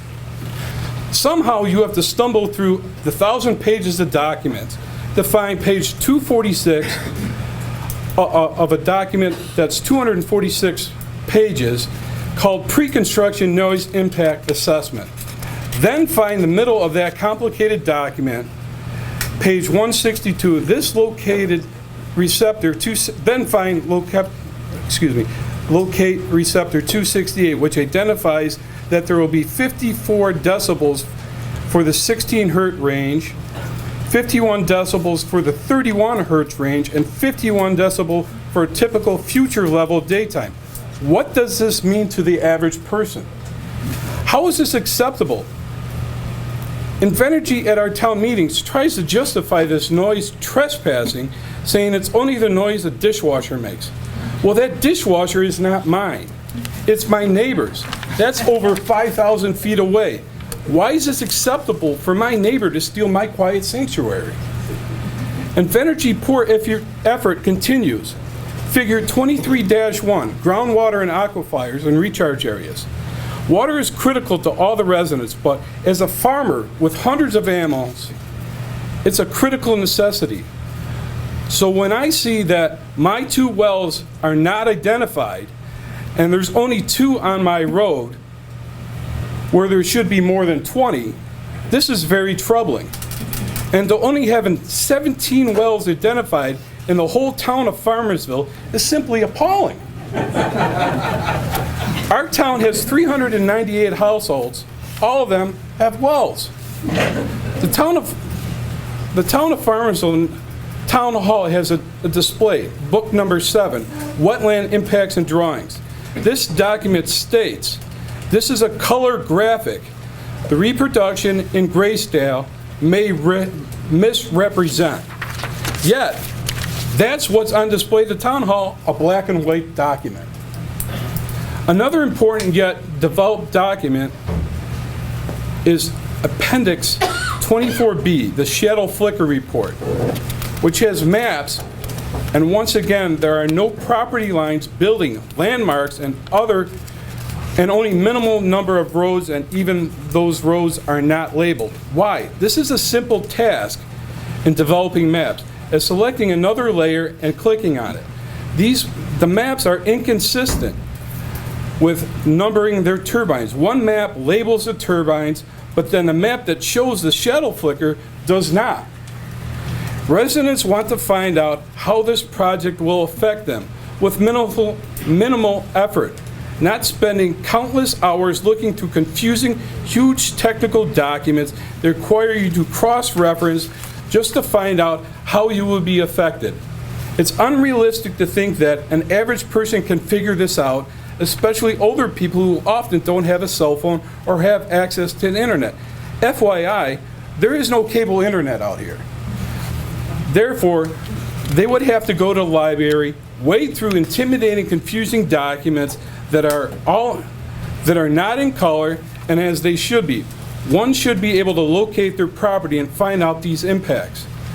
This is a multi-billion-dollar company with huge resources, yet it complains about the workload of compliance and the code of conduct is sheer burdensome effect on its staff, so much that they can't handle simple administrative tasks such as sending out notifications in a timely manner or developing maps. The word that comes to mind is incompetence. This is downright frightening to think that they're being considered to build industrial power plants just hundreds of feet from the residents in 3 counties, 5 towns, across 30,000 acres. Now I found out it's 33,000 acres because that keeps changing, affecting thousands of residents for generations. When the wind company itself admits that it is incompetent because it's overburdened, I shudder to think the devastation that would occur. So I ask that you, the state law judges, to please protect us from the self-labeled overburdened developer and protect the health and safety and welfare of our communities and deny this application.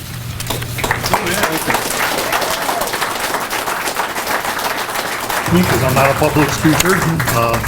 And for the record, I have yet to receive notification of this meeting, so just found out through the grapevine.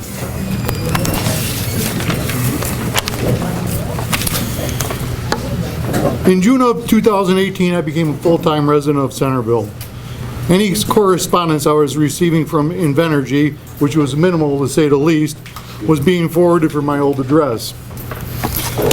On January 21st, I first contacted INVENERGY via email after 2 phone calls to them went unanswered. Requesting that my new address be put into the my address be changed so that I could get further correspondence. I requested confirmation on the change to ensure it had happened. I received no response. Shortly thereafter, I attended an informational meeting at Centerville Town Hall and personally spoke to Valessa Sauter-Klein, the person I sent the email to in the first place.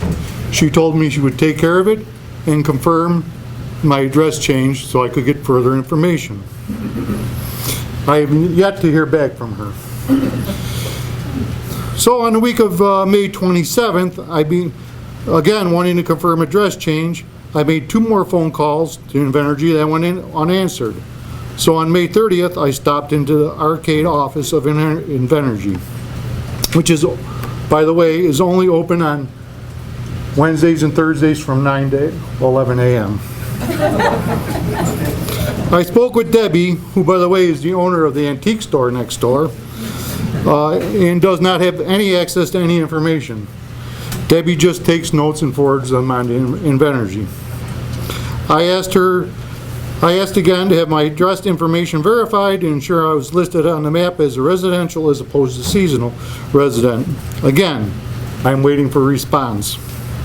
It is very concerning to me that a project that will affect my property value and my quality of life, and I cannot get any information on it. INVENERGY does not list my property as a receptor of shadow flicker in one of the reports, but if you look at the maps, I am a receptor of shadow flicker. So I don't know one way or the other. As far as sound goes, and I'm not sure how the testing goes on the sound, because I can sit on my porch and hear my neighbors' kids playing in their yard a half a mile away. That's how sound travels in Centerville. They have me listed as receiving 35 to 40 decibels of noise at all times. The World Health Organization states anything above 30 decibels is a detriment to a good, healthy night's sleep. We are listed by INVENERGY to receive 35 to 40 decibels. My quality of life and property values will be affected by this project. As citizens and taxpayers of Centerville and of New York State, we deserve better than this. Thank you.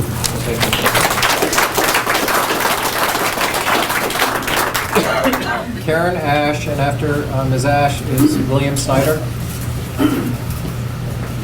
Thank you, gentlemen.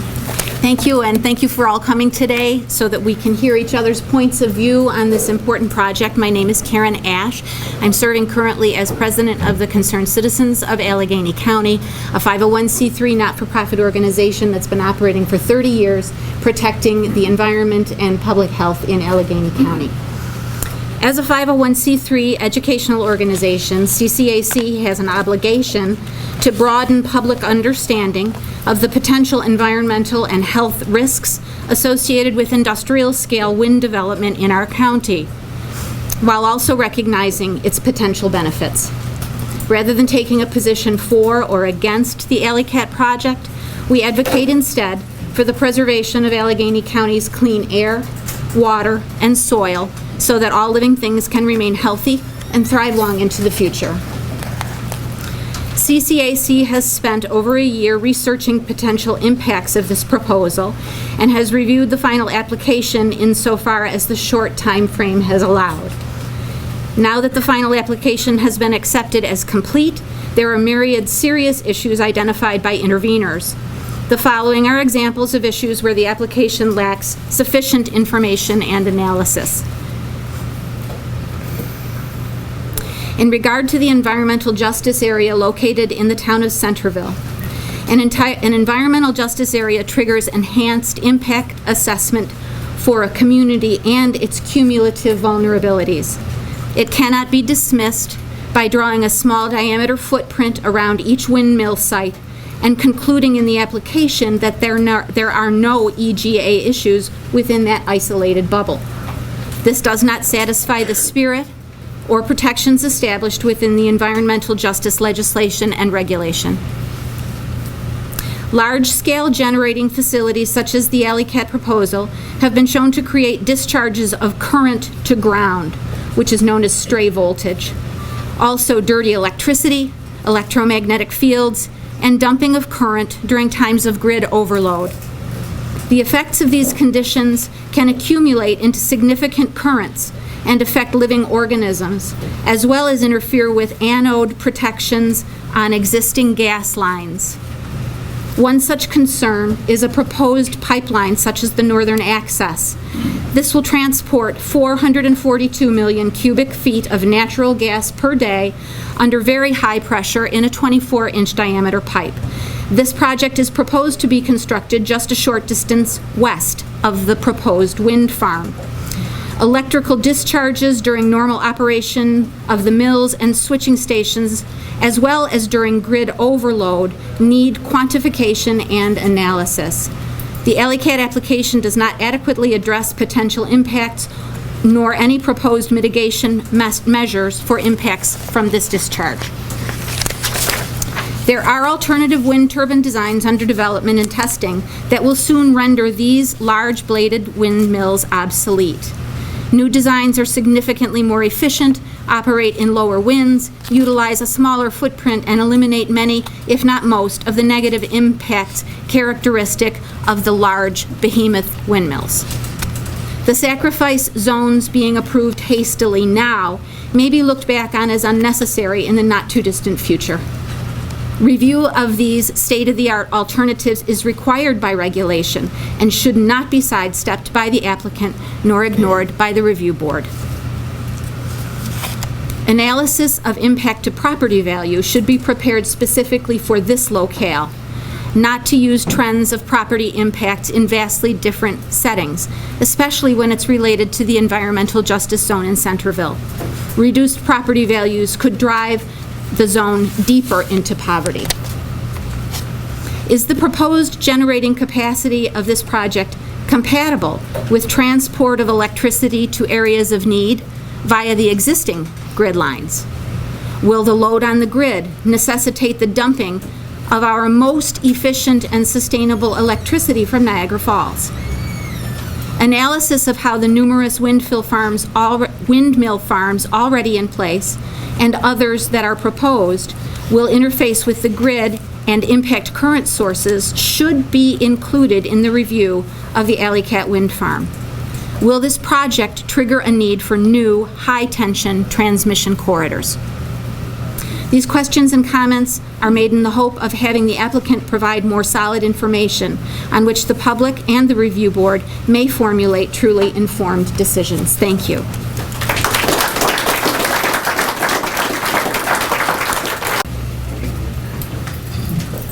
There is a scene in the movie Braveheart where William Wallace finds out that a noble, the future King of Scotland, has betrayed him for title and money. He's devastated. I can tell you I'm no longer devastated by politicians. I've become used to it. I'm disappointed in politicians, but I've become used to it.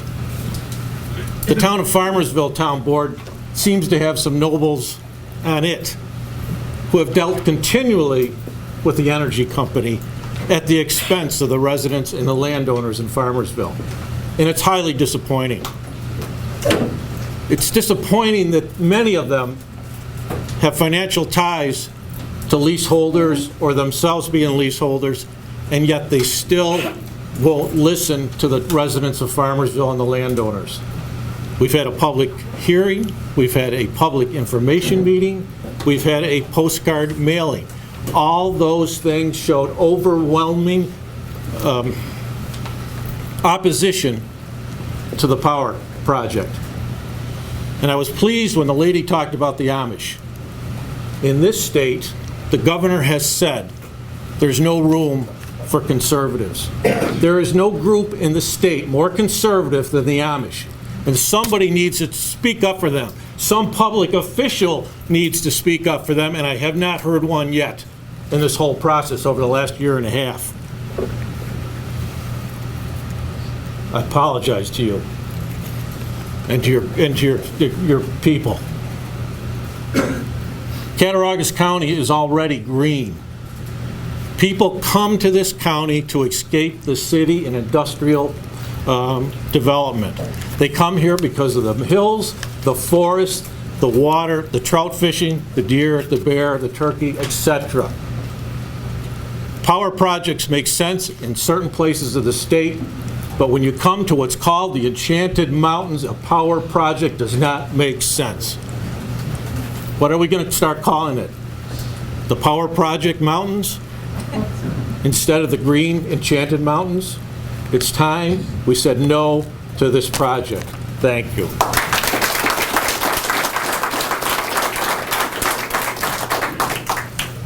Next is Jeannie McCarthy, and then Dr. Dennis Gavin.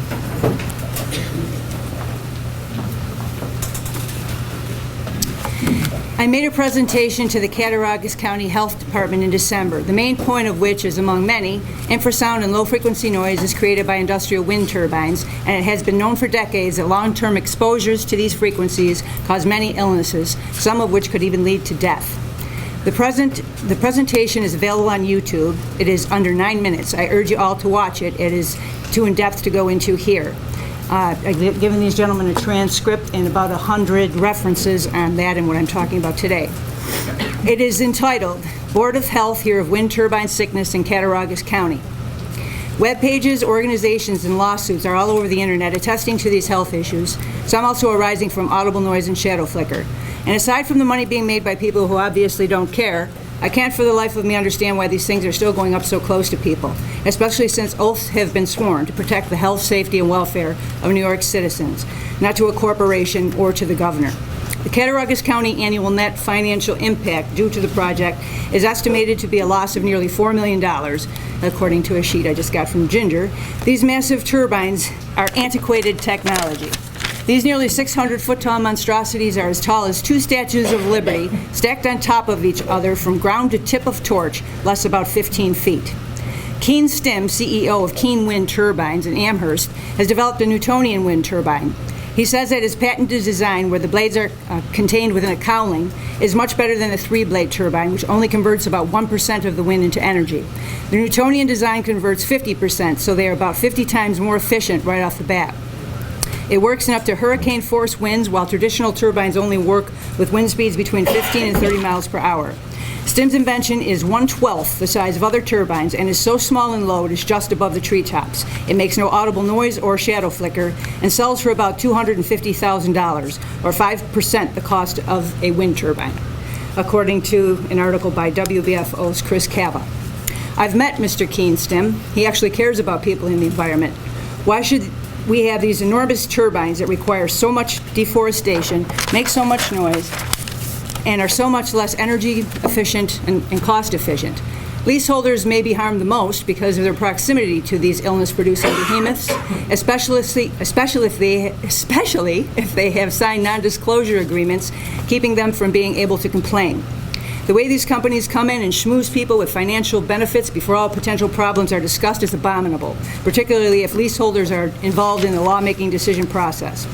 These industrial turbines are inefficient, costly, kill wildlife, disrupt soil conditions, harm human health, interfere with hunting and tourism, destroy forests, kill raptors and bats, which increases mosquito populations, use rare earth minerals, which produces radiation, require massive roads and concrete production, and destroy the peace and tranquility of rural areas. All of this may make you need to move, but you probably won't get what your property is worth. I also found geological discrepancies about earthquakes in the Article 10 thing, and I sent them a copy about that. Thank you. Hi, my name is Dennis Gaffin. I'm a resident of Centerville, New York. I'm a PhD social scientist. I teach research methods and ecology at the State University of New York. And as I said, I reside in Centerville, New York. I've been appalled, actually, at the lack of accurate information that's been promoted and put out by this project. And have been appalled at the research methodology that they use. And their obligation to conduct public outreach has led to exceedingly misleading information. Okay? For example, I read from their Article 10 application, the revised one, Exhibit 2, on the issues of overview and public involvement. In this, to begin with, and I'm just going to make a couple of points, they state that they've regularly communicated with project opponents. I have made several comments on the PSC website critical of the particulars of the project. I am not opposed to wind. I am opposed to the unhealthy and unsafe placement of industrial wind turbines. I've never been contacted by them, even though I'm a well-known figure on the public and the PSC website. But even more specifically, as a research scientist, I suggest that it's incumbent upon the proposer to reach out to the community to find out what is the tenor and opinion of the community with respect to the specifics as well as the wholeness of their project. They did not do that. In fact, they say in this document that there have been only 5 actively opposed residents in the town of Centerville. Seeing this information and reading their applications, we have on our own, with volunteer labor and donated expenses, conducted our own survey.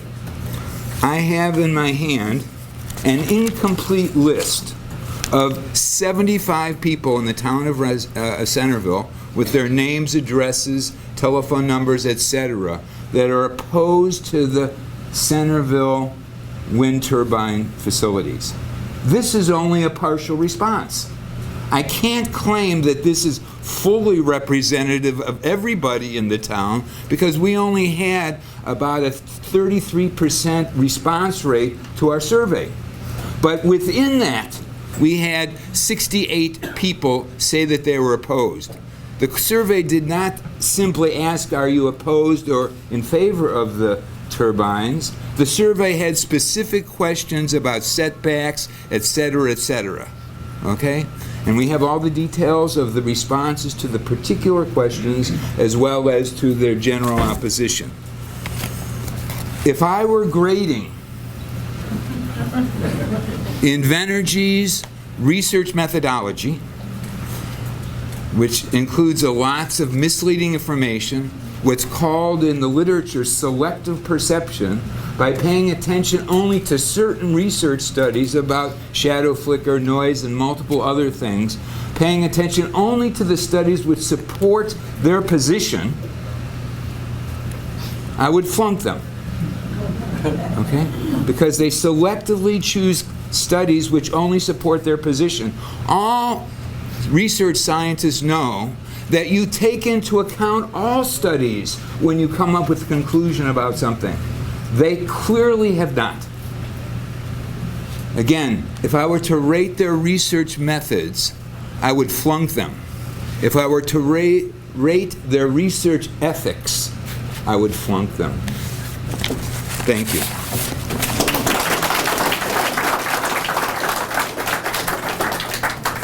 Next is Stephanie Milks, and then after that is Jeffrey Milks. Hi, I'm Stephanie Milks, and I'm very lucky to be here today since I just got my mailing about this public hearing yesterday at 4 o'clock.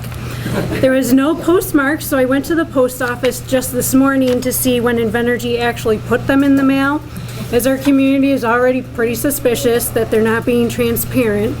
They could not tell me when they went in the mail, but they did make a written statement that the notices were just received for delivery yesterday, and half of them were incorrectly addressed and needed to be sent back. So a large portion of the public did not have a chance to participate today and will now not have the information to post comments on the site. And I do have a written statement of that from the postal worker at the Freedom Post Office this morning. I can get an affidavit on that too if you would like. I just didn't have time to do that this morning since I was not aware of this. And then one gentleman also gave me this same mailing that we just got yesterday. His actually came from DPS, and his was postmarked May 20th. And also on our letters are not even postmarked at all, so we have no idea when they were put in. And additionally, when they did the application mailing back in December, mine luckily got to me. It is my wrong house number, and I'm glad I've got my papers in it because it was never sealed. You can see on here the glue was never altered at all. I'm a Freedom resident with a home on 10 private acres where we can see no other structures. I have a bachelor's in social work, which includes client advocacy, and I've worked in a land surveyor's office as well.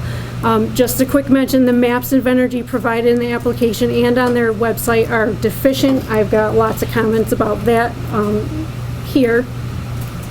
I am here to request protection for my family and the Alle-Catt residents, and you can see how serious I am by that amount of documentation. I want to protect everyone from property value decline. The enormous amounts of shadow flicker we're going to get is outrageous. Nighttime noise, turbine malfunctions, fires, well water disruption, and more. Please consider these two statistics. First, only about 2% of the population within the 5 host towns are participating in the project and would receive direct benefits, while the remaining 98% of the population faces many adverse impacts. I have all the math and documentation broken down from where I got that number. Second, in Freedom, there are 33 proposed turbines and only 13 turbine leaseholders actually live with them. One leaseholder lives in Alaska, and the other lives 4,800 feet away from the nearest of his 12 turbines. And the 12 turbines from his properties are going to cause flicker to roughly 100 homes, according to the flicker map, from what I could tell.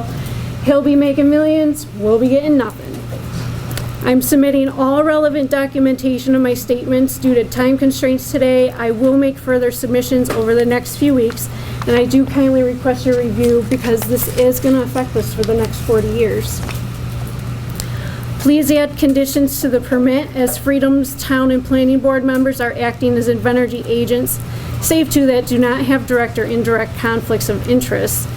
These two have been ignored by the board majority and even excluded from being notified of a revision of the wind law before it was voted on, despite their personal experience living near turbines or professional engineering background. They had no idea this vote was going to happen. The remainder of the municipal officers are neglecting to protect the health, welfare, and safety of the tax-paying residents. A perfect demonstration of this neglect is Planning Board Chairman DeVere Bliss, who sued the Village of Arcade in 2003 for damage to his herd from none other than stray voltage. That is also in there. INVENERGY received a citation and fine from New York State Attorney General's office for multiple violations of the Code of Conduct in all the first three parts, 1, 2, and 3. They entered into 13 conflicts of interest, 4 as early as 2015. However, only one name appeared on the disclosure list up until October of 2018, and that was only after the concerned citizens did our own research and we filed the complaint. And this is long after the towns had written the laws with the help of INVENERGY. Then they participated on the writing and voting of them, didn't recuse themselves. Freedom is under a lawsuit for violating SECRA, now subject to be overturned after failing to properly fill out the environmental assessment form with no input other than INVENERGY's, and then they checked no to every box. Attorney McCullough had also been awarded $13,000 in intervener funds he specifically stated would be used towards retaining experts experienced in reviewing wind energy facilities to ensure that applicant is properly considering the impacts on the citizens. Not one expert was hired. I am submitting a timeline to demonstrate the relationship between Freedom Town officials and INVENERGY as they wrote the wind law together, with no property value protections after we have repeatedly requested these, no flicker protections. We've got residents in Freedom getting up to an hour and 25 minutes per sunny morning or sunny evening. That's criminal. That's trespassing on our property. There's no nighttime noise limits, and 1.1 setbacks were proposed directly by INVENERGY. Our February 2018 board minutes state, and I quote, INVENERGY proposed 2 changes to the law, and one of them is 1.2 to 1.1. And then when a resident requested 1.5 setbacks as required for the private windmills in the same law, INVENERGY attorney Dan Spitzer answered on behalf of the Freedom Town Board. This is why we ask of you, the Siting Board, to please offer the protections our local governments and INVENERGY failed to provide for us. Thank you.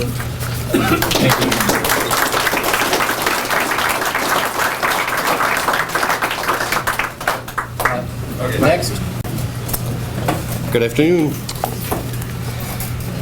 I'm asking that you guys please protect the residents of Freedom, Farmersville, Centerville, Rushford, and Arcade. To date, our town boards have either passed or proposed laws that are adjusted to fit INVENERGY's needs. Our town boards are all eager to sign away our rights, our safety, in return for the financial gains of a few. Our town officials are no longer standing up for the citizens. Rather, they appear to be working for INVENERGY. In Freedom, my town, I've witnessed Randy Lester, supervisor, DeVere Bliss on the planning board, and even our town highway superintendent, Jim Haggerty. All town officials, all on the conflict of interest disclosure list, fully participating at every opportunity in the making of the new Made for INVENERGY wind law. Our town boards should, at a minimum, establish safe setbacks from property lines, not allowing turbines to be built with the safety zone extending onto a non-participant's property. The sound and decibel limits, particularly at night, should be monitored closer, limited. And the one I've requested several times, protecting our property values. Since they have not, I hope you will intervene. Being we're time limited today, while many protections are needed, today I'm focusing on the bare minimum and need for a property value agreement on this project. Many residents, myself included, have several concerns about the effects of these new, larger turbines, including the effect on our property values. A property value agreement request seems beyond reasonable. If a property value agreement exists and the property value is not harmed as they claim, these agreements will have minimal, if any, cost to either party. However, if no property value agreement exists and the value is harmed of my property, of my neighbor's property, of the remaining citizens on our town's property, our surrounding towns, the cost is going to be devastating to those property owners. There are many studies exist. INVENERGY will cite several of them. I can find just as many that say that it does affect our property, about wind turbines and property values. But in general, it depends on many factors. I sincerely believe that our rural country settings, that if multiple 600-foot tall, spinning, noise-emitting, flicker-inducing structures are built, that would be a factor in my home's value. I can't imagine any reason it wouldn't affect the property value. I know why I moved here.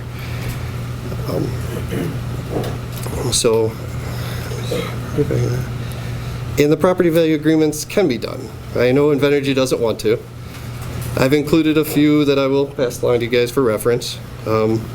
One is a property value guarantee from somewhere around 2015, I want to say 2014-15, that was proposed by INVENERGY on a Pleasant Ridge energy project. It was a wind project, and it was even in their home state of Illinois. That project ended up getting canceled for other reasons, but they have done it. They offered it. They've also offered it on gas projects, and I've also included one copy of our nearby Sardinia for a landfill one, just again for reference. I do find it odd that INVENERGY claims studies show the property value is not affected, but also states that if property value agreements existed, wind projects wouldn't be built. It seems odd to me. If they're not affected, this guarantee costs you nothing. So, all these agreements detail how the value is determined if you go through them. There's ways to do this in a way that's fair to both the property owner and the company involved. It's actually relatively simple from what I see. I mean, I've got 3 documents in this stack, so I mean, it's not a huge undertaking for the company of their size to do. Citizens choose this area not for the financial riches, rather for the riches and beauty of the peacefulness of nature. We live here to be away from the city's industrial noises. I have a feeling that if we were to start building agriculture, 3,000 cow barns and stuff in the middle of cities and development areas, they'd probably be a little upset too. And it would probably affect the property values. If allowed as planned, this project will degrade and forever change the character of our towns. We need your help. And lastly, just, I guess it's been mentioned by a few, and I also think that INVENERGY is intentionally delaying and leaving out details. Their maps are horrible. They're adding insult to an already upset community by doing it. A few of their guys, Scott Johnson in particular, has had some pretty negative attitude at some of our meetings. I understand he doesn't like what I have to say, but he can be polite. Not letting wells drilled after 2000 or prior to 2001, that seems ridiculous to me. Again, it's probably, I think it was stated earlier, 90% of our homes or so.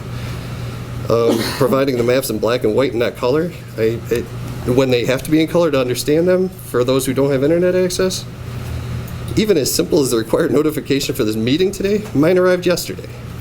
Had it not been for active citizens groups getting the word out, I wouldn't have been able to make the schedule to make it here and be prepared to speak today. So thank you very much for your time.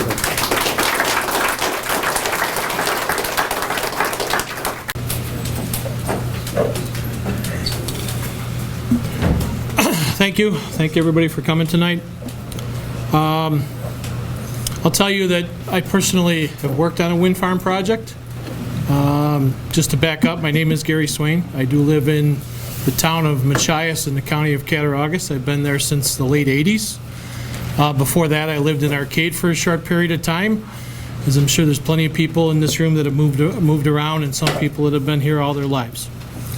I will tell you that the impact of projects like this that have on local workers is basically enormous. I've spent a lot of money in this community and the surrounding communities with money that I earned in 2006 on the Eagle Wind Farm. Many of my members have built the wind farms in Bliss, Weathersfield, Orangeville, Sheldon, you name it. We've worked all over. Recently completed a project in the town of Arkwright. Town of Arkwright being just the last 2 seasons, put into the operators' pockets over 120,000 man-hours. And these are good-paying jobs. These are prevailing wage jobs. These are $30+ an hour with benefit packages of anywhere from $25 to $30 an hour. And these people live in your communities. They're your neighbors, your brothers, your sisters. You're related to somebody. You live next to somebody. Somebody down the road does this. They work at the local gravel pits. They work at the local asphalt plant. They work at the local concrete plant. All of these things are impacted by projects like this. I've been involved in plenty of these public service hearings, and there's always naysayers. I think in the village of Alleghany, somebody stood up and spouted out that windmills kill whales. I know it's obscure, but people will throw out statements. They'll talk about bird kills, bat kills. When was the last time a bird flew into the window of your house? There's always going to be an impact to the wildlife. There's always going to be an impact to the community. The homes that you build, the wells that you drill, there is always impacts to the environment, to the community. I will tell you that these wind farm projects outweigh these in the benefits that they give to the workers, to the residents. I think in the village of Alleghany, one of the people actually got their husband to run for office and got elected to the Alleghany Town Board because they didn't want to see the windmill out their window. Now, everybody knows that there's a problem with the environment. The things are changing, but this green energy and renewable energy is needed. And there's a lot of people that have come forward and said, well, that's fine, but not in my backyard. These concerned citizen groups are usually started by people that are those, the not in my backyarders. I'm sure there are people that are affected by flicker. I'm sure there are people that are affected by noise. There's literally hundreds of windmills just to our east and north of here. Some dating back to as late as the early 90s. I think the initial project in Weathersfield was put up in the early 90s, and I haven't seen any stories on the news saying that people have been affected by this. I haven't seen any outcry of people that have tried to sell their property that can't sell it. And let's face it, when you're trying to sell a piece of property, it's only worth what somebody's willing to pay for it. Whether there's a windmill near it, or a factory near it, or an oil well near it. Most of you probably know that down in Cuba, you have like the first oil well in the United States of America, I believe, drilled in Cuba. And back then, oil was the Antichrist or the bad thing. When they invented cars, cars were the bad thing. Now it's windmills. I only ask that you consider the application and consider all the positives and negatives and make a informed decision. And I just ask you to consider that there is a lot of impacts to these, but there's a lot of good that comes out of them with people in your community making money. They spend that money in your community. They pay taxes just like you do. They buy property out here, maybe because they like the solitude, they like the peace and quiet. I've been up by the windmills after we built them. I don't really hear much noise from them. Granted, I won't see them in the part of the town of Machias where I live, but I do believe there was a wind project scheduled to run both ridges down 242 between Machias and Alle-Cattville. And at some point in time, if that project goes off, I will stand at whatever town it is and support that project as well. Again, my name's Gary Swain, business manager of the International Union of Operating Engineers, Local 17. We represent about 1,900 members who live in the 6.5 counties of Western New York, and we will work on these projects. We will make money on these projects, and we will buy products and pay taxes in the communities that we live in and work in. So again, I'm in favor of this project, and thank you for the time to let me speak.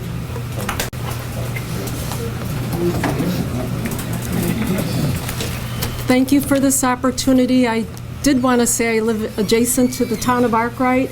90% of the workers were from Texas, Colorado, Indiana. The local jobs were mainly gravel. So I just wanted to clarify that. Can you hear me? Okay. Sorry. Okay. Show respect to the speakers regardless of their viewpoint or opinion, and do not interrupt them. And if you believe something to be inaccurate, you can change it on the department's website by leaving a public comment, but there's no need to try and correct it here. Thank you. Thank you. Okay. I humbly implore the examiners and siting board to deny the approval of the Alle-Catt Wind project. Please do not allow another stake to be driven through the heart of New York's rural communities. I have personally witnessed the misery in our adjacent town of Arkwright caused by the smaller and likewise ill-sited wind project. These monstrous turbines are simply too big, too close, and incompatible with residential areas. The Alle-Catt project will result in an undeserved 30 to 40-year life sentence for many residents. Arkwright's amplitude-modulated noise is uniquely disturbing and sleep-depriving, even though the noise complaint testing repeatedly shows compliance, with noise levels ranging 37 to 45 dBAs. Infrasound and amplitude modulation are not accounted for. Larger, more powerful turbines like those proposed for Alle-Catt will produce greater levels of low-frequency noise and infrasound as found by respected acousticians Pedersen and Mahler. It can travel miles and is not attenuated by walls or structures. There is truly no meaningful mitigation after the turbines are up and spinning, regardless of what pre-construction assurances and promises are made. It's the fox guarding the hen house.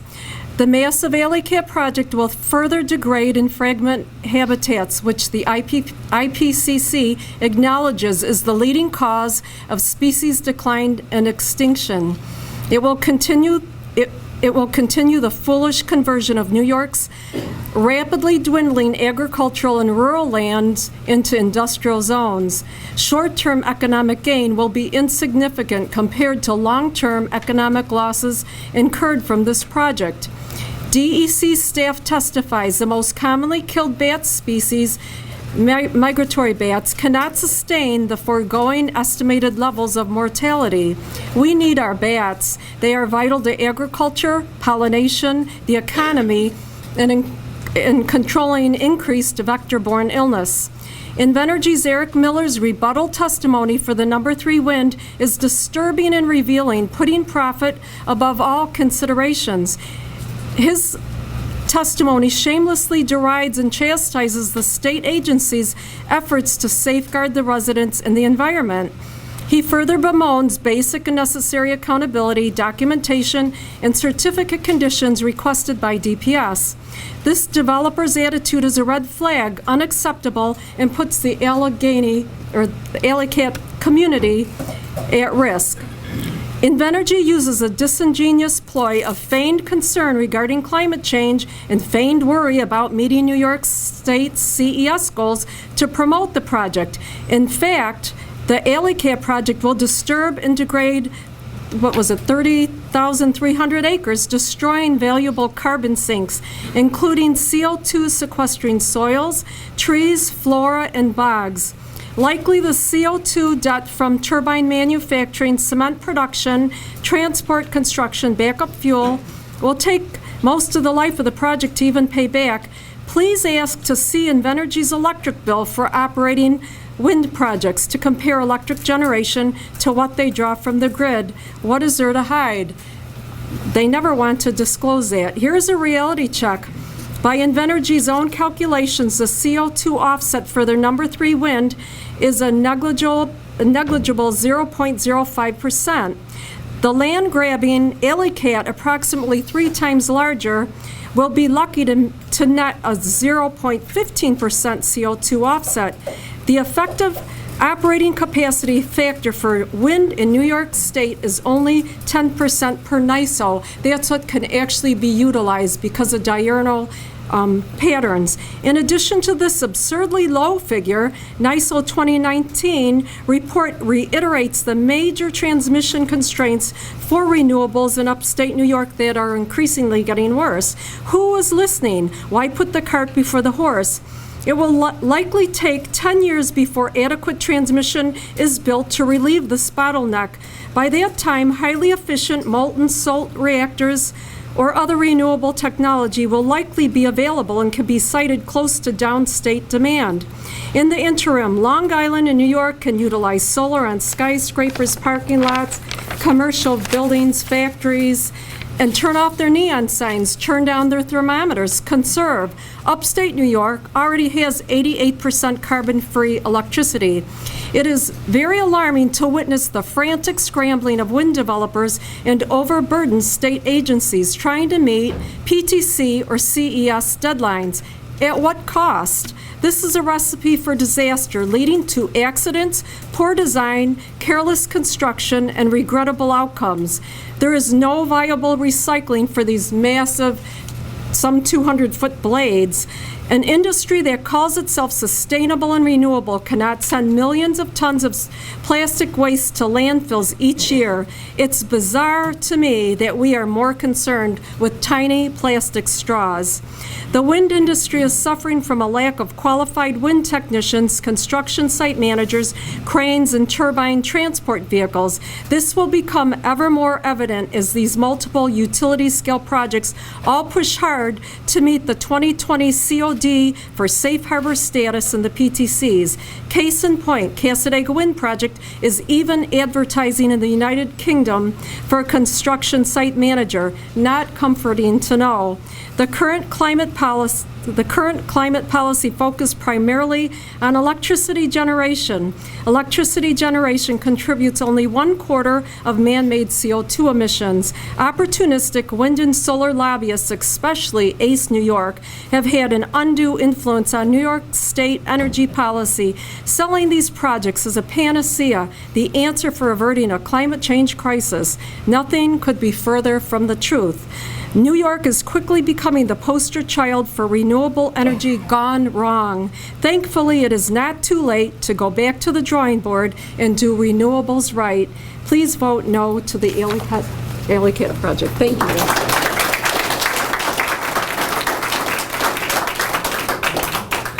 Barry Abner and then Earl Riggle.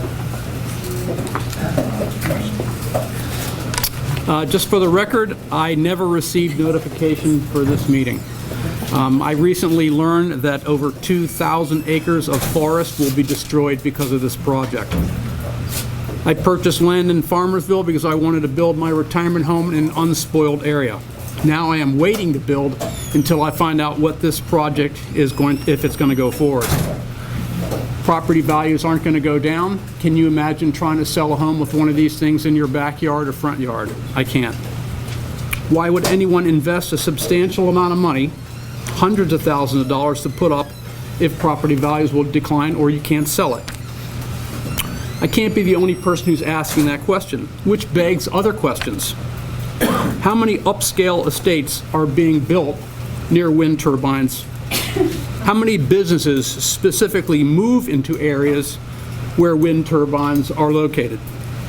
How many young couples are rushing to raise their children around wind turbines? Who on this panel is going to move their family into an area where 600-foot wind turbines are present? I can't imagine too many people will. How many tourists are going to flock to a region where they have 600-foot wind turbines just to go see the wind turbines? I don't think so.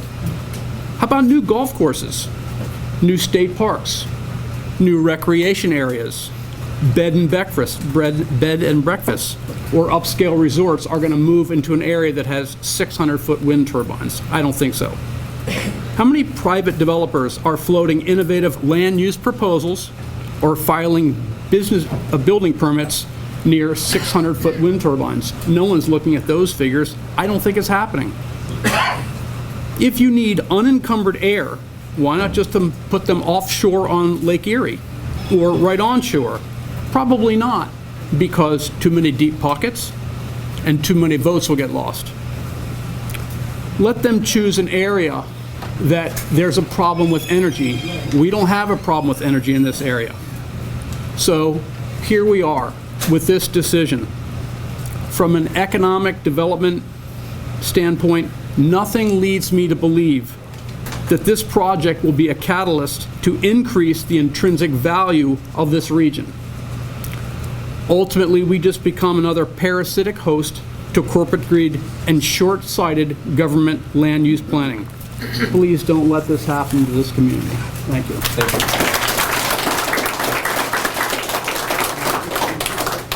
Earl Riggle and then Lori Fisher.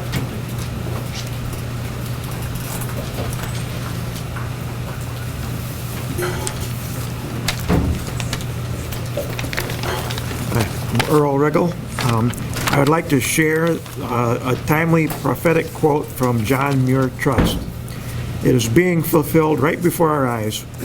Please vote no to the Alle-Catt project. The current rush, this is the quote, the current rush for large-scale onshore wind developments connected by a hugely centralized grid system shows a poverty of imagination and thinking rooted in the early 20th century.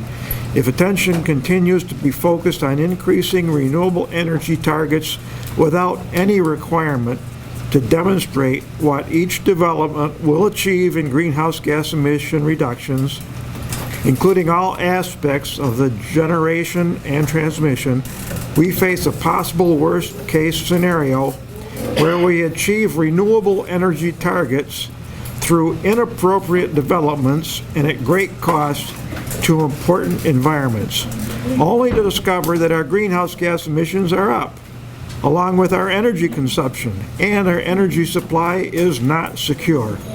John Muir Trust. Thank you. Next we have Lori Fisher. For the record, after Ms. Fisher, we'll be skipping another card. That person left, and we'll have Francis Lomsbury. First, I want to apologize to my friends in Centerville. I only used you as an example at Centerville Hill because I've driven over it so many times and it always seems higher to me. So I apologize for that. I certainly didn't mean to make you a target anywhere. My name is Lori Fisher. I am the town supervisor for the town of Franklinville. And as the town supervisor, I do represent the town in my discussion today. As a representative and elected official, I feel it's my duty to listen to the residents of the town and respond to their concerns. Doing so can sometimes take a great deal of time, since many residents want to address their concerns in the local grocery store, when out for a walk, when they pass your house, or when you're at a local softball game. But it's all part of the job to listen to the residents and what they have to say.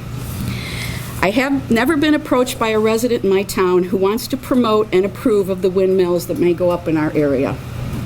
Instead, what I hear are complaints about the destruction of the countryside, the view, the fact the governor is pushing his green initiative too far in the western New York area and not enough in the city areas where the electricity is used most. I can't tell you how many times I've been asked what has to happen to secede from New York City. Again, I'll apologize to my New York City resident friends. But these are the things that I hear from our residents, and it's important because we are neighbors. A neighbor is a noun, and used as a noun is a person living near or next door, or one living or located near another. When used as a verb, it means to be situated next to or very near another. We are all neighbors within this Western New York community. Being a good neighbor means living with others in a social community called a neighborhood. People sharing similar activities are all part of being neighbors. People are what makes a neighborhood a living community rather than just a group of buildings. And good neighbors support each other. Since we are rural communities, we have extended neighborhoods, people who socialize and share activities not within the confines of just one area or one town. I have read many things about this project. I am not an expert on this project. I'm not an expert on the impact to the environment, to our residents, to the birds, to the wildlife. I don't know how to construct roads or direct the traffic that will occur in the building of these giant windmills. While I don't know the answers to these issues, I do know that my town has never been asked about the potential impact to Franklinville by any of the towns that may possibly erect these rotating wind machines. I do know that the sponsoring towns could have been better neighbors and perhaps better listeners to their own people. When 52% responded to a survey indicating they were against the windmills in their very own neighborhood. As rural neighbors, we help each other out with large jobs. We share services within the county, such as road work, dog control, and the sharing of machinery that our neighbors may not possess but may need. The 4,000 residents, the 4,000 residents of Franklinville have never been asked what they think of the windmills coming in and dotting the landscape of the roads and the lands that we all share and travel on. But I will tell you right now, if you're willing to listen, our residents do not want to hear big trucks bringing in equipment, holding up traffic, possibly right through our town. Our residents do not want to hear of wildlife affected or of hunting areas that will now be off limits. Our residents do not want to hear that the value of their homes may be affected. Our residents do not want to hear the sounds that will disturb a beautiful Sunday drive. And our residents want the beauty of the area to be maintained for our children and our grandchildren to enjoy. In short, the town of Franklinville does not want to see windmills come into the shared neighborhoods in the manner that it's being presented.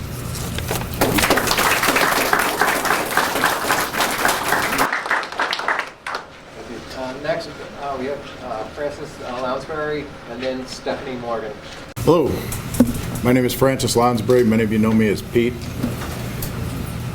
I don't have any prepared speech for today. I just know how I feel and what I've seen.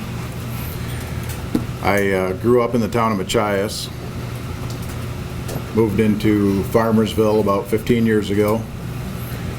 Love the country out there, love the area. I love Cattaraugus County, the Enchanted Mountains, the whole system that goes with it.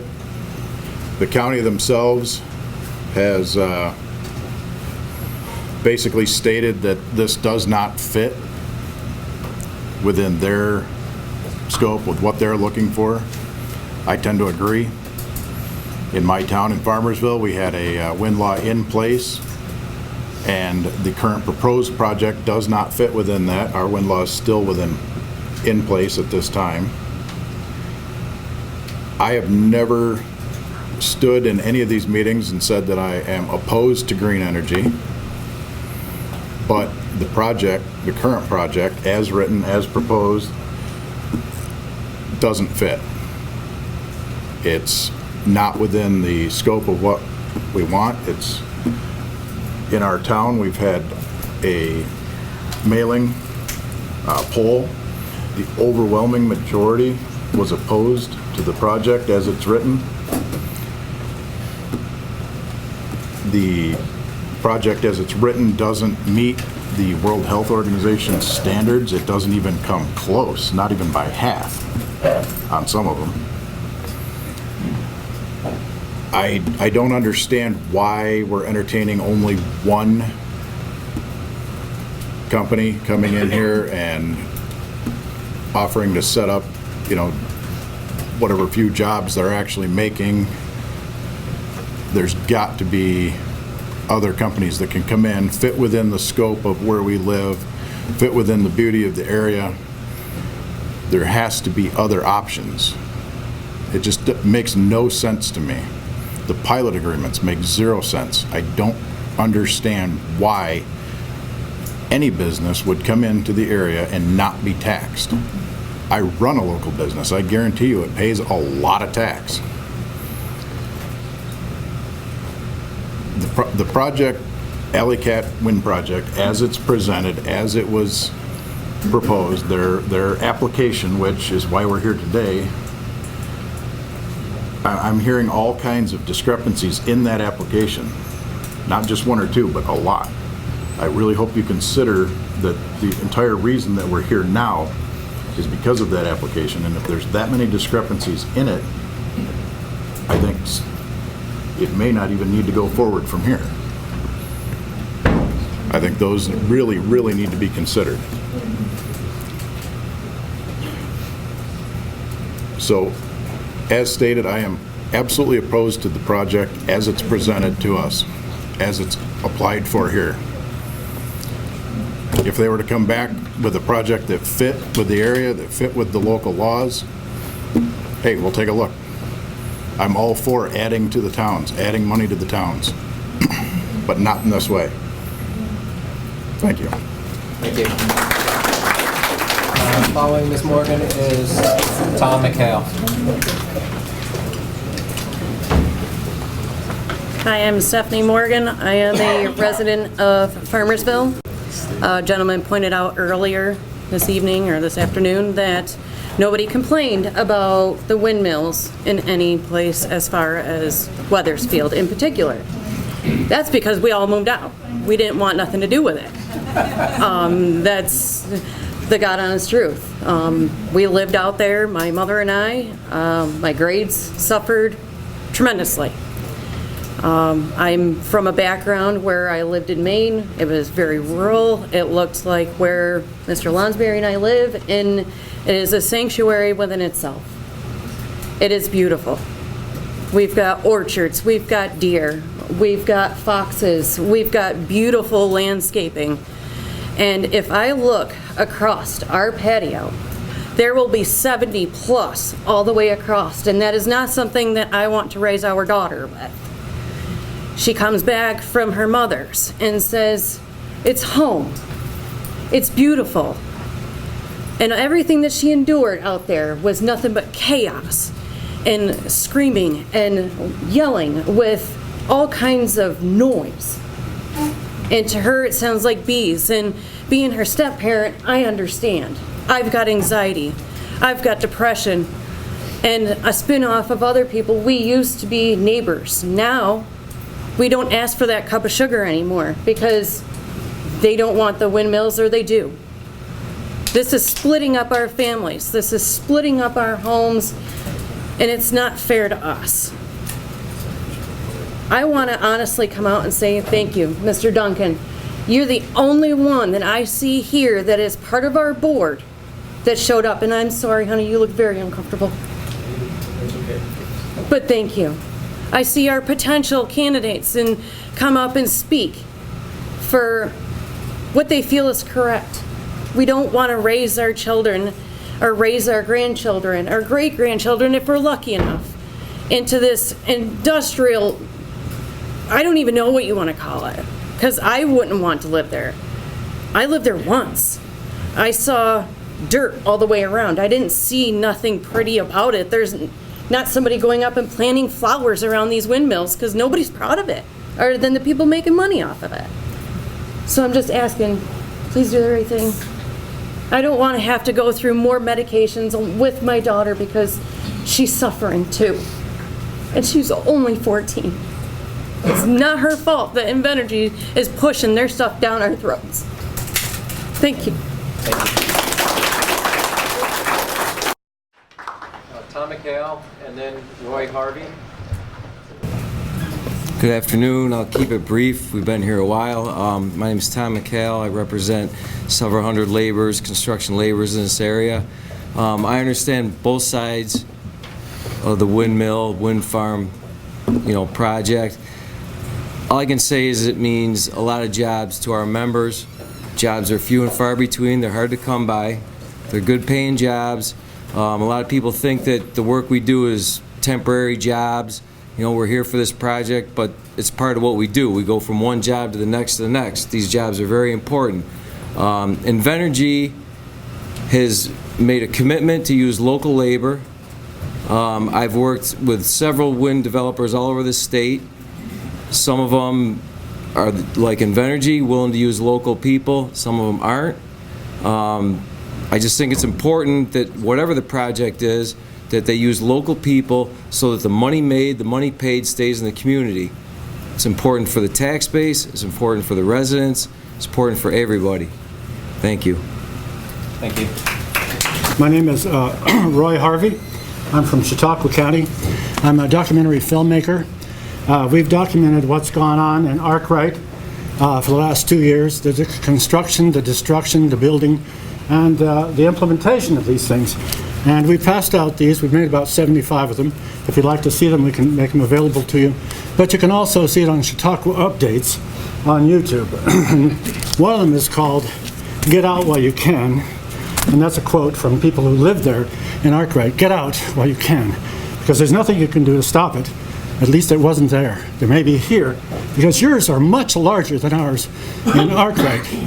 And what I want to talk about is infrasound. You probably all know about infrasound. It's been mentioned here a couple of times. But what is it? It's 20 decibels or under. And what the INVENERGY is talking about is sound that you can hear. And they're saying we go down to 40 decibels. Well, that's not really the problem. The 40 decibels is not a big problem. You can live with it. It's an irritation. It's like having somebody with a lawnmower outside your house all the time. But that's not a really big problem. The problem is the sound you can't hear, 20 decibels or lower. And they don't even discuss this. It's just not a thing. And New York State doesn't discuss it either. Well, infrasound was first developed in the 1980s as a weapon. It was weaponed by the U.S. Army. It was addressed by developed also by the Soviets, the U.S. Army, the Department, excuse me, the CIA and the DIA, that's the Defense Intelligence Agency, did the monitoring on that, and you can look it all up.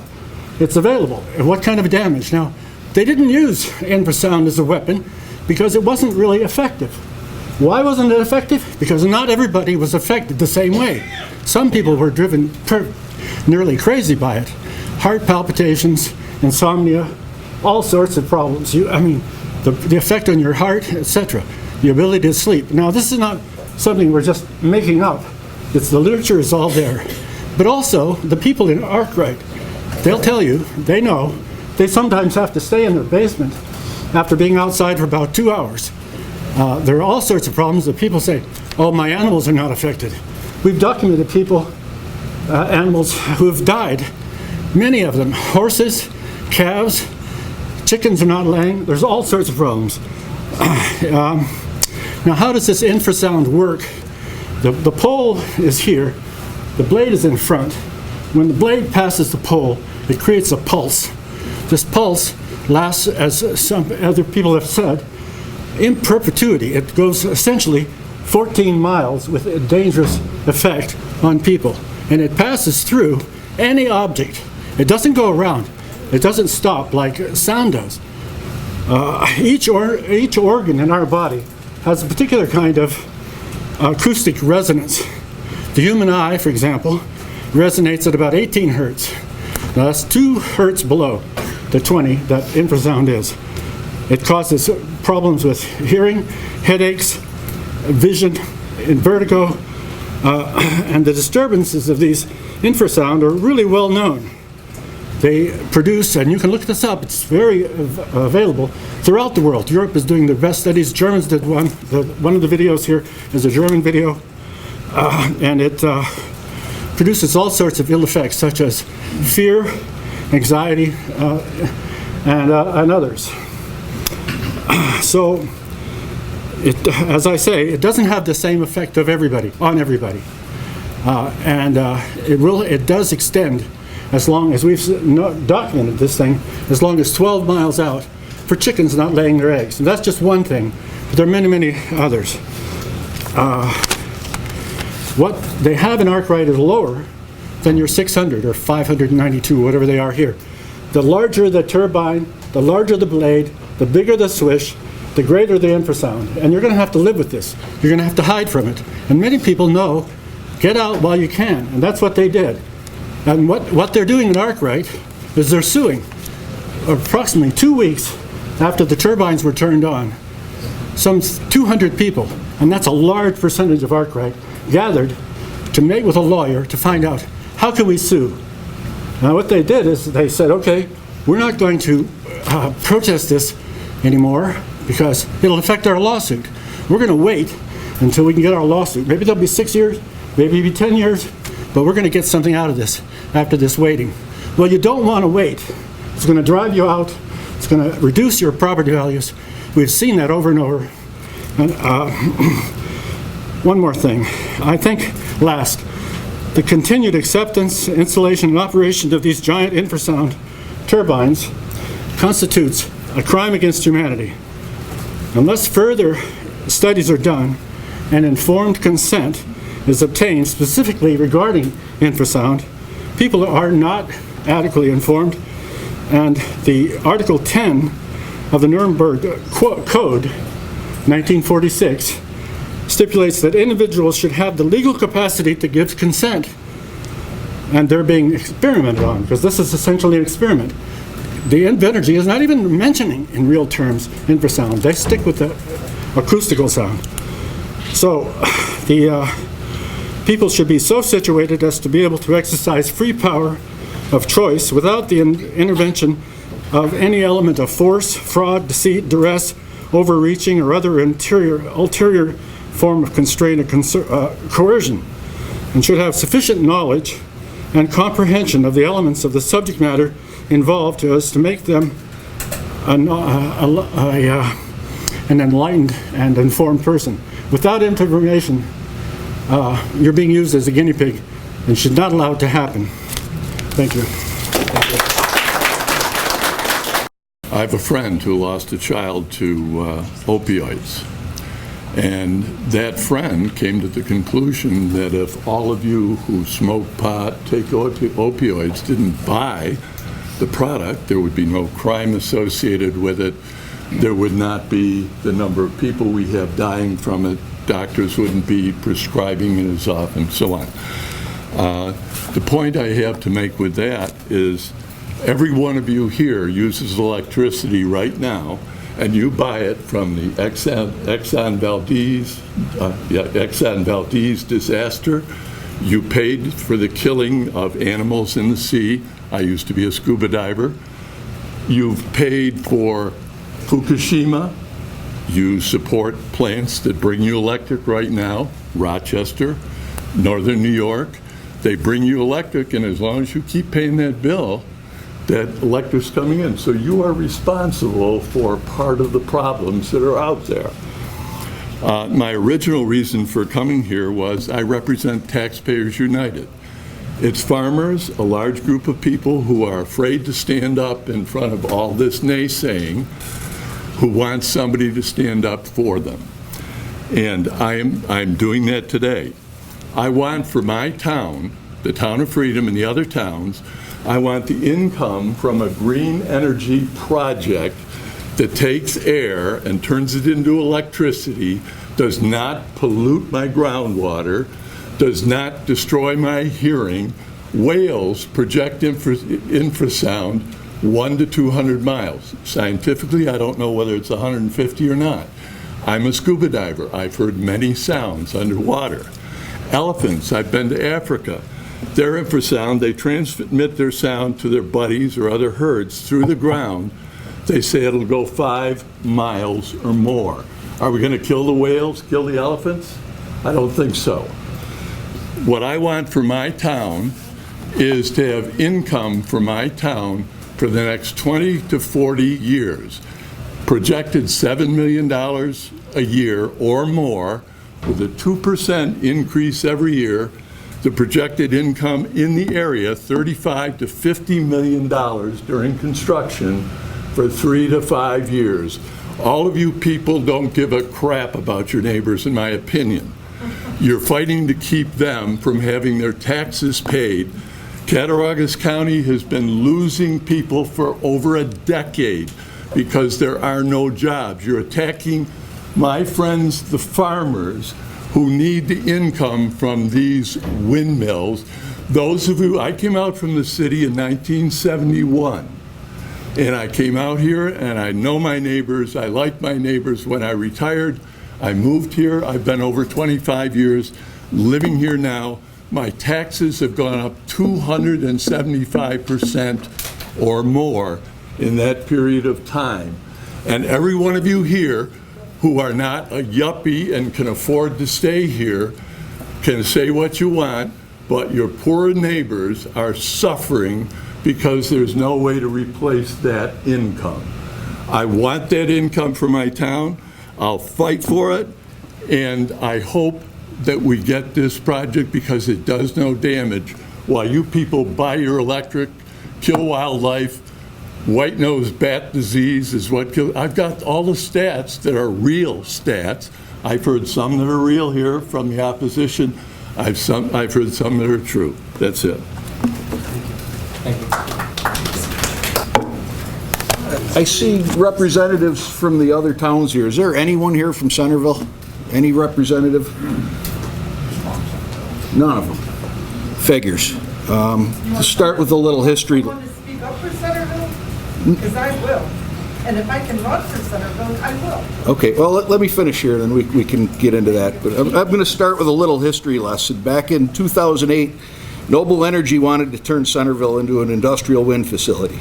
At the time, our dictator, Andrew Cuomo, was the Attorney General of New York. We presented to him the conflicts of interest in the Centerville Town Board.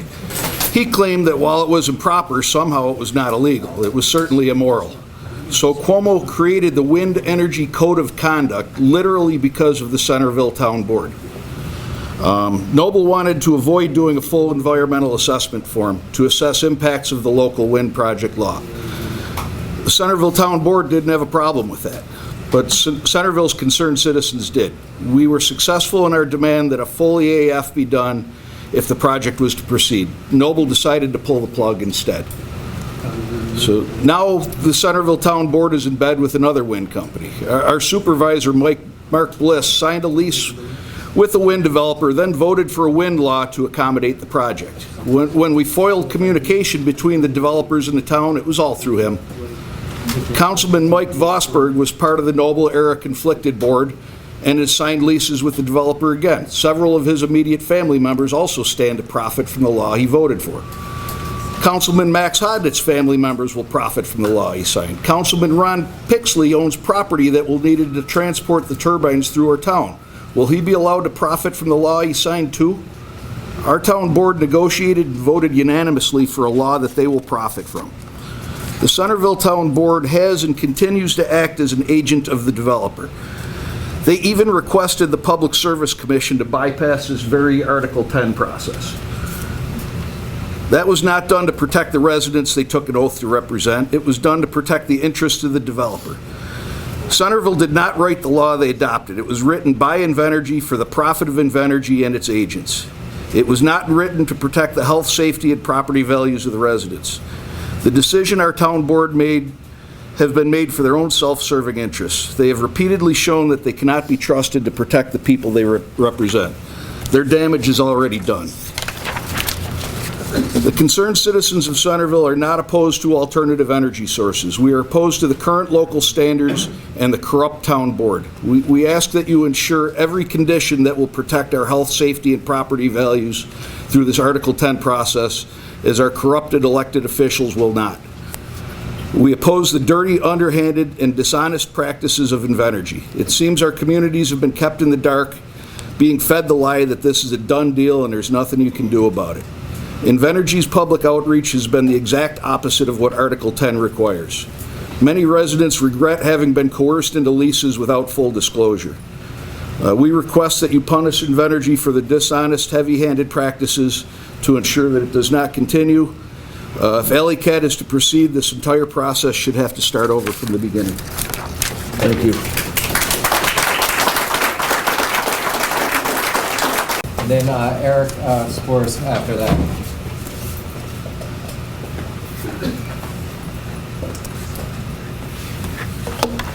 Good afternoon. My name is Ginger Schroeder. I and my husband own and reside on a working farm that specializes in heritage and exotic breed poultry in Farmersville, New York. My town is a proposed host town. A brief word about public participation. INVENERGY made an intentional effort to suppress attendance at this hearing today by anyone other than leaseholders and non-resident construction workers who will profit from this project.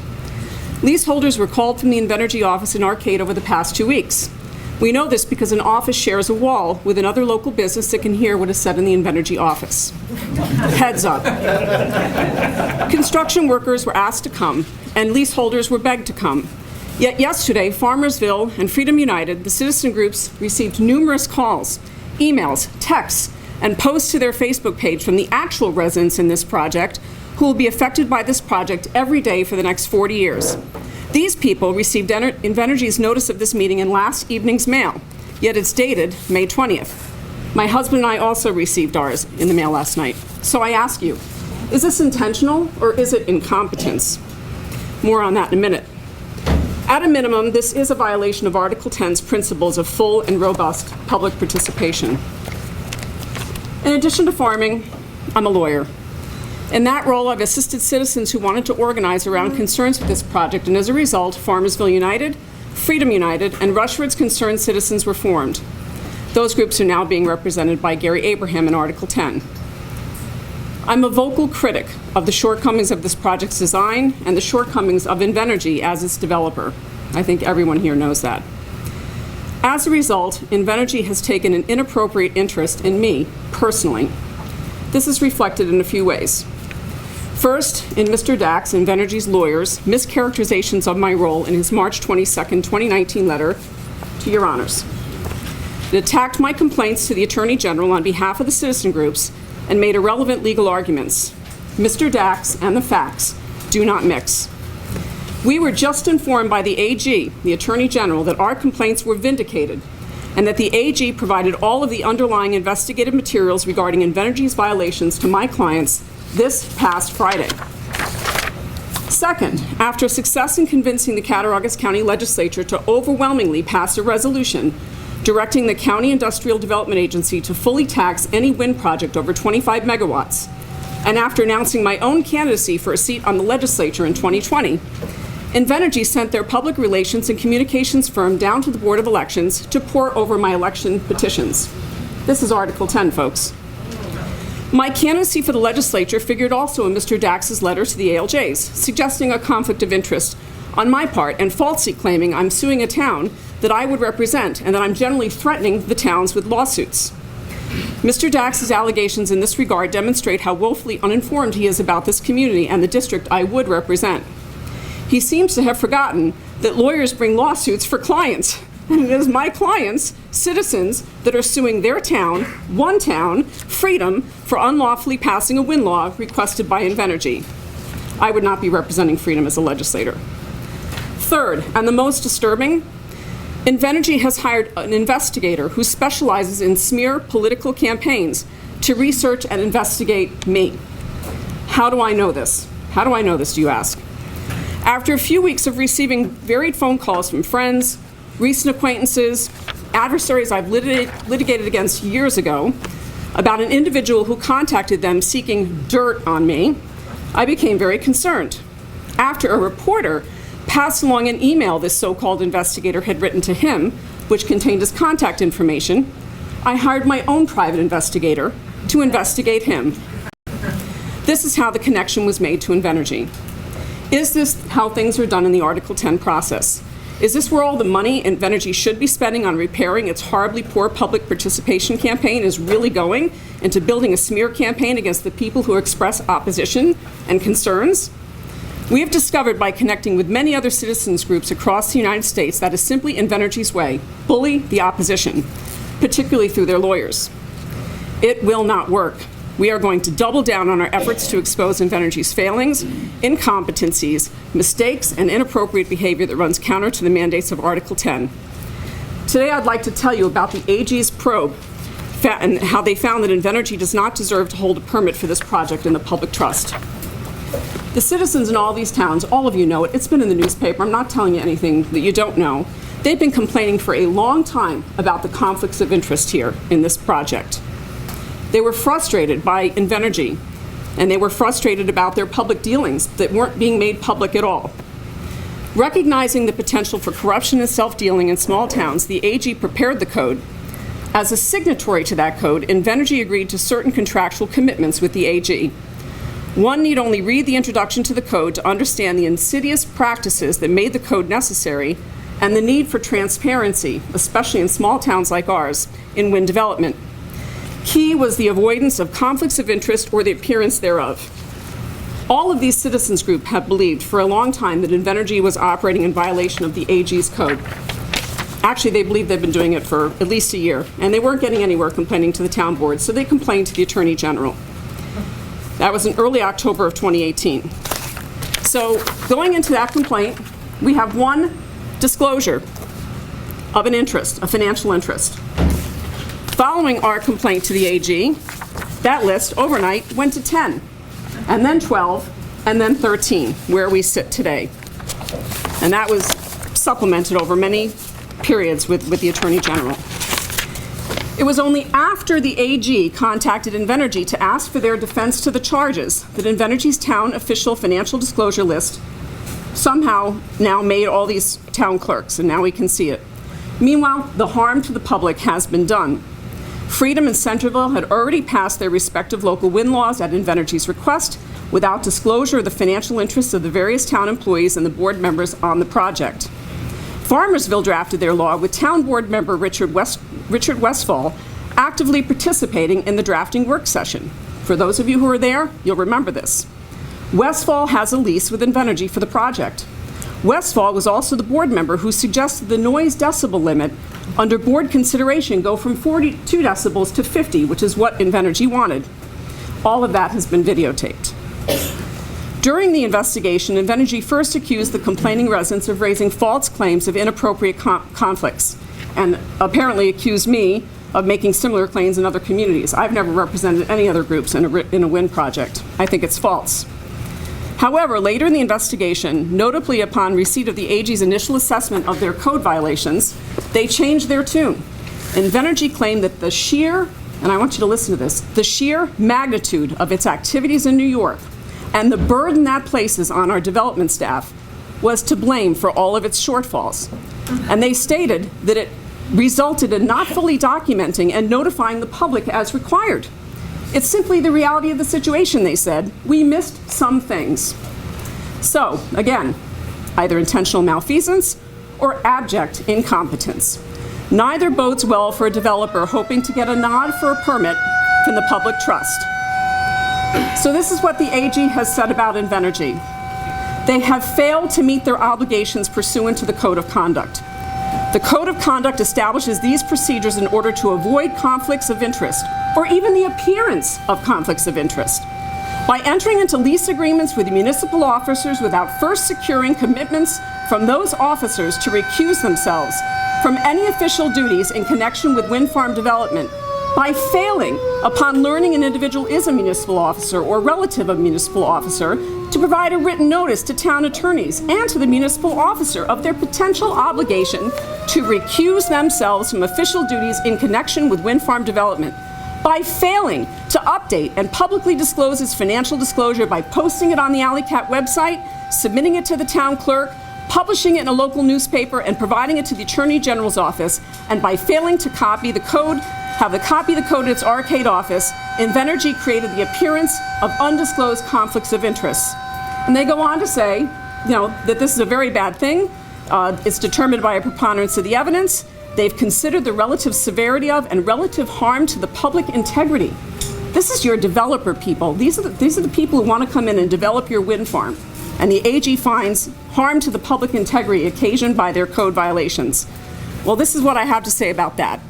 For a billion-dollar company that's seeking a permit in the public trust to build a massive industrial project in our community, INVENERGY's excuses for its lack of compliance with the simple nature of the code does not inspire any confidence that they are capable of doing the right thing and adhering to the many intricate local laws and siting board permit conditions that will be involved on this project, spanning 3 counties, 5 towns, and affecting thousands of citizens.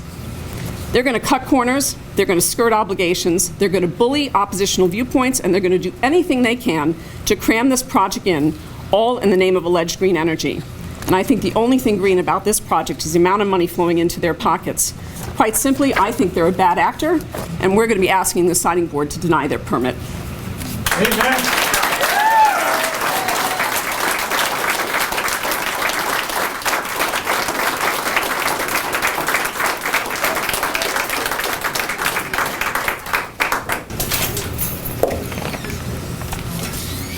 My name is Eric Spores. I live in the town of Centerville. My wife and I own 82 acres. We've lived there for 17 years. Myself, I'm recently retired, operate a farm on my property, and I'm also a disabled veteran. The reasons we moved to Centerville included scenic views, peace and quiet, and the ability to farm the land and to partake in activities we find enjoyable. Moving to Centerville required me to give up an easy 20-minute commute to work in exchange for a 110-mile, 3-hour round trip. But we felt it was worth it to live that's in the community that we live in. People don't move out here for the easy commute to shopping centers or for job opportunities. They move here for reasons like us, for the wide open spaces, the beauty of nature. Folks that enjoy seeing skyscrapers, high rises, and towers, they tend to seek out that type of place to live at. Same logic applies for us. These 600-foot turbines, they're going to dwarf, they will dwarf many of the buildings in New York City, and I can't imagine the destruction it'll have on the scenic vistas in our area. The Alle-Catt Wind Project will devastate my land and make living in Centerville for us near impossible. I'm slated to have 7 turbines within a mile of my home. Of those, 2 will be within a half a mile and 1 will be 650 feet from my southern property line. And the shadow flicker maps in the application show large portions of my 82 acres colored in red, with sections projected to have 100 hours or greater of flicker per year. I'll be seeing turbines from every window of our house except the ones facing due east. As I mentioned, I'm a disabled vet. I'm proud of my service to this nation. I was honored in '86 to be voted Enlisted Man of the Year, and in 2017 a USPS Western New York District Veteran of the Year. But along with my service came injuries, and that's one of the reasons we moved out here. I know from past experience that the amount of shadow flicker and elevated decibel levels projected on our land will have adverse effects on my health. The precautions I will need to follow in order to limit my exposure will affect my ability to partake in activities on my own property and make it difficult to continue enjoying my land. Uninterrupted sleep is extremely important to my health, and the proximity of 3 of these turbines are of great concern to me. I have voiced my concern with Vanessa from INVENERGY on 3 occasions. Told her what I'm telling you now, plus some. And I asked for, at the very least, to have one of these turbines repositioned. My response from her on every occasion was, I'll see what I can do. I haven't heard from her. It's been more than 3 months. I don't feel my concern is being addressed. I have another concern here. INVENERGY provides minimal communication with non-participating landowners. A proposed turbine will be 600 feet from my property line, but they're mailing to inform me of this meeting. I didn't get till yesterday. Got in the house, got the mail at 9 o'clock, and boom, there it is. Here I am today.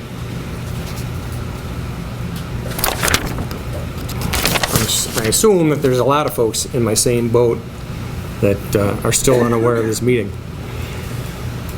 Also of concern, INVENERGY hasn't taken the time to properly study the area where they're placing these turbines. The spring that supplies our household is about 1,500 feet west of my house, but it's not anywhere on the maps in the Alle-Catt application. There's also a historic family cemetery from the early 1800s on my land. That's not on there either. Another concern regards the conflicts of interest with our town government. 3 elected town officials have signed contracts with INVENERGY. Yet these officials remain present during public hearings and discussions, never physically removing themselves from any business taking place regarding the wind project. Town officials welcome the INVENERGY representatives while sometimes becoming hostile towards citizens who voice their concerns about the project. I am a non-participant of this project, and I don't feel that anyone at the local level is protecting my rights. So in closing, I think, This project will transform a peaceful, serene, rural setting into a land laden with over 100 spinning skyscrapers. Couple this with a corrupt local government disregarding legitimate concerns, along with folks you once called neighbors, showing you that money is more important than your concerns, and you will see that this project is tearing these towns apart.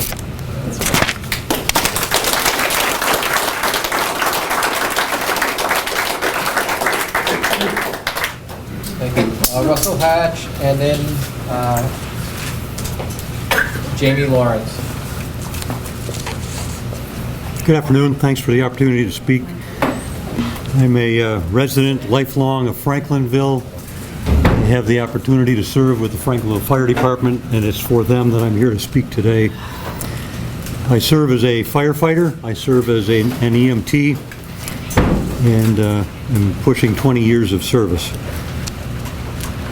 I heard the comment asked earlier about whether anybody from INVENERGY had contacted the Farmersville Fire Department, and it was I guess an open-ended question.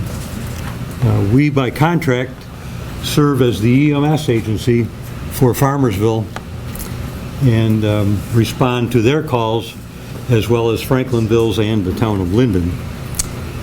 To date, INVENERGY has not contacted Franklinville. They have not developed an EMS plan that would legitimately work in the event of an emergency at any one of these tower sites. It's been mentioned several times that maps are inadequate in their presentation, and their preparation has been lax at best. They do state that regular EMS routes for ambulance calls would have us transport all patients of any emergency to Chaffee, Bertrand Chaffee, which is over in Springville. We may go there 20% of the time. That is not our choice. Our choice would be to go from Farmersville to Olean General, who has a better prepared staff, larger facility to handle many more emergency patients.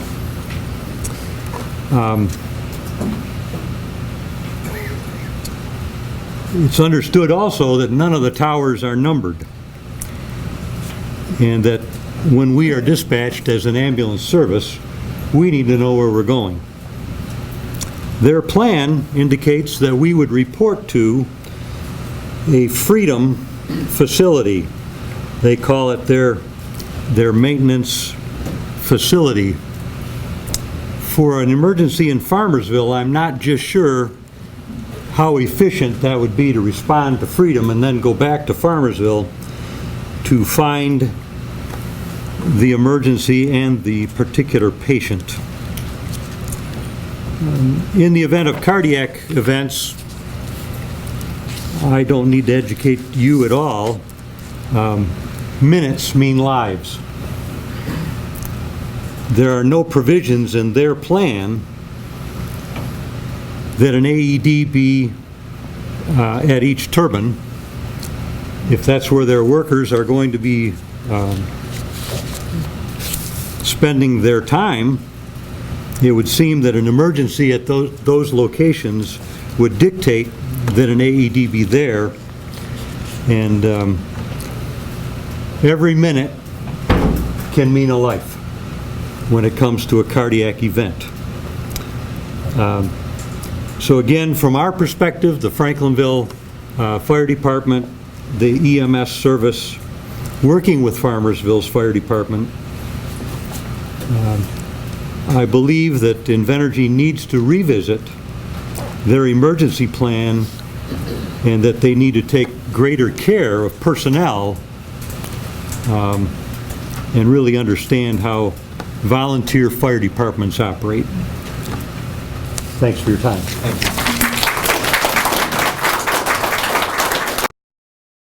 saying that you most hear is the cheapest kilowatt is the one not used. I think the greatest thing that can be done is to update the infrastructures of National Grid, Con Edison, NYSERDA, and reduce the consumption. But since we're at this point, I'd also like to state that upon my last research, the largest purchaser of green power in New York State is New York State. Governor Spitzer enacted some laws long ago to have 25%, then they went to 50%, and they continue to increase, which on some form is good, and on some forms it's bad. There is an upcharge. I was surprised that the people at INVENERGY didn't know that there is an upcharge when you purchase green power. If you're paying 5 cents to National Grid and you purchase green power, you could be paying 7, 8, 9 cents. Some companies go from 1.5 to 4. As I said earlier, I'm here representing some homeowners from Lime Lake, and I'd like to offer the following. We're here to express our adamant opposition to Alle-Catt Wind project that is currently under consideration. We're absolutely shocked to learn that this project has been under consideration for quite some time, and I'm only learning of it now. As taxpayers, we would like to think that we would have been entitled to some form of correspondence regarding the largest wind farm project, and I'm extremely disappointed in the politicians and legislature for their lack of communication and consideration with respect to this proposal. We're certain to remember this in our future elections. There are many, many reasons why we're opposed to this project, and I'd like to offer you the following. My family's owned property at Lime Lake for 85 years. We've watched the area change and develop from small recreational area that was used primarily as summer retreat for Western New Yorkers to thrive in a community with over 375 homes. Most of the small cottages on the lake have been replaced with large, year-round homes, and every year more people are making their Lime Lake their permanent residence. My family and I underwent a major renovation at our home 2 years ago, and we spent hundreds of thousands of dollars in making this our retirement home, as our family plans to stay there. This seems to be a trend at Lime Lake, as every year more and more are investing in their properties with a plan of retiring there. Currently, a prominent doctor is considering and constructing a $1 million home that's at the south end of the lake. There are other homes around the lake that are valued anywhere from $400,000 to $750,000. I can't for the life of me understand why you would want to ruin the area with a wind farm. People come to Lime Lake and Rushford Lake from all over. While most residents are from Western New York, many are from Canada, California, Texas, Tennessee, New Jersey, and New York City. Most of them are executives of companies who grew up in the area and cherish it for its beauty and quality of life. Given the hectic lifestyles that most Americans lead, having a retreat, a resort at Lime Lake or Rushford is for its beauty and for its quality of life. Current residents of the lake include several doctors, lawyers, a judge. Senator Pat Galvin, the past president of many Fortune 500 companies, also have homes at that lake. A banking executive from one of the top financial institutions in New York State, and such alike. We were surprised to hear that developers of the project were trying to make the area seem as if it was downtrodden dump that would benefit from this project. That could not be further from the truth. While there are surrounding rural areas that do not thrive as they once did, these areas have potential to benefit greatly from the development that is currently happening on both Lime Lake and Rushford Lake. Since we remodeled our family's home 2 years ago, the contractor we used gained 7 new jobs, either constructing new homes or doing major renovations to existing homes around the lake. This trickle-down effect is exactly what the area needs. The contractor is a local company based out of Franklinville. They expanded their crew to meet the demands of the business, therefore creating jobs in the area. If there is one thing that area needs, it is paying jobs. So I ask, why would you want to ruin this? Approving this project will completely ruin the area from both an aesthetic and obstructive visual effect. According to the map that was provided, I will have a direct sight line to 17 windmills that are 600 feet high, the largest windmills constructed. These windmills will ruin the lake community and take away from the beauty of the area. They will be directly responsible for stopping the surge of construction that is currently taking place and will hurt the residents of the area from both a property value standpoint and income standpoint. Studies show, they prove, that property values would decrease by approximately 40% if the windmills are constructed. Would anyone want to build their home from $500,000 to $1 million when they know their property will diminish by that value amount. I do not feel this project warrants tax breaks of any nature. Lake communities tend to support the surrounding communities. If you diminish the value of the lake properties, then you are reducing the income stream for the rest of the community. These communities need to put their tax dollars to use to support the residents and help them improve their lives. Why would you take their hard-earned dollars and give it to a billion-dollar company based out of Chicago, Illinois? This project will decrease land values, stop the resurgence of building renovation that is currently ongoing and severely affected quality of life that residents currently enjoy.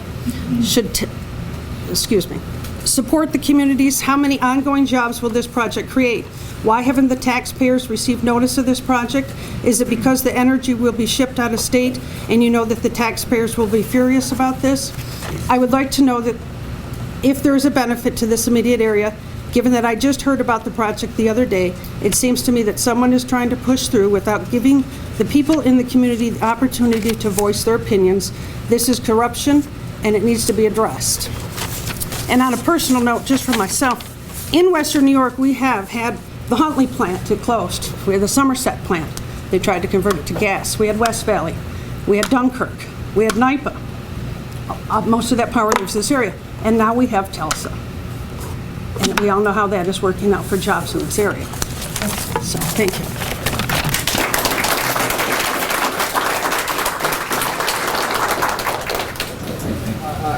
Thank you, Your Honor. My name is Mark Twitchell. I've enjoyed a 38-year career as a primary health care practitioner serving families and their children in Chautauqua, Cattaraugus, and Alleghany counties. I'm a residential property owner in both Chautauqua and Cattaraugus counties, and I've closely followed the Article 10 proceedings through evidentiary hearings, PSC permit hearings, and the DMM. As you know, there has been much recent commentary from sources in Albany and New York City to the effect that Article 10 law is failing in its intention to rapidly transition our state's power generation to renewable resources, including wind. Many of these comments relate to the fact that those of us living in rural areas are merely NIMBYs and opposed to this for our own selfish reasons. I agree that this process has failed, and I will illustrate that its failure is due to a general lack of scientific basis. A scientific process is one that can be replicated and bears no resemblance to the international effort to reduce emissions from renewable power sources, which has nowhere succeeded. If the utilization of wind energy was based on science, the net amount of power generated would be expressed as quantifiable and accountable. The proposed Alle-Catt wind facility's dependence on the power grid for support and operation should be a known factor. In contrast, concerned citizens have a letter from the attorney of a New York State wind developer in response to the Department of Public Service request for such data, and informing our regulatory agency that such information is proprietary. In this way, our citizens and our government agencies are unable to make a scientific assessment of wind energy's net contribution to power grid decarbonization.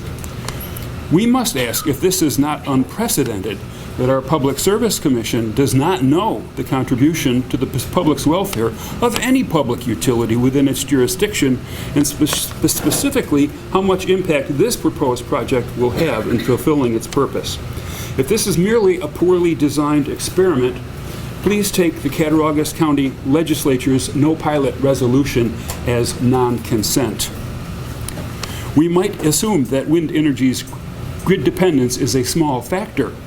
We can't ignore its significance in respect to the already small amount of decarbonization provided by a typical wind facility. Concerned citizens have learned through Article 10 disclosure that based on developers' calculation, a 100 megawatt wind farm will reduce the state's power generation emissions by 0.05%.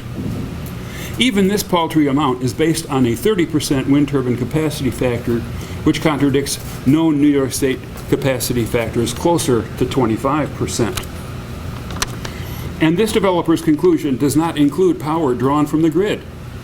In the absence of science, why should we not suspect that the wind industry's net emissions reductions is 0%, and that the industry's role is merely that of an adjunct to a political agenda? Residents next to the proposed Alle-Catt project will be exposed to wind turbine noise, which has been shown through international scientific consensus to be harmful. The World Health Organization's 2018 findings have placed all of New York State wind energy facilities out of compliance with that agency's measurement standard. Through Article 10 disclosures, concerned citizens have followed the efforts of a Department of Public Service acoustic engineer to advise adoption of current WHO standards. The wind industry falsely claims that the WHO findings are conditional and that the New York State Department of Health has no comment. Our state DOH, in its 2017 Cattaraugus advisement, praised the World Health Organization and urged adoption of its noise standards from 1999 and 2009, but it has failed to acknowledge the recent WHO publication addressing wind turbine noise as a distinct environmental risk. It is disheartening for me in particular as a primary health care provider who previously enjoyed working with the DOH to see a public health science-based agency now reduced to a political expedient permitting agency.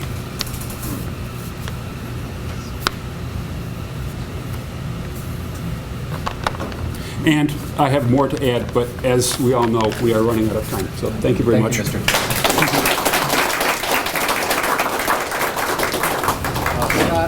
Arneson? I'm Donis Morgan from the town of Freedom. I just can't understand why anyone would want at least 117 turbines splattered throughout this beautiful country area. That they're about 600 feet tall with over 200-foot long rotating blades.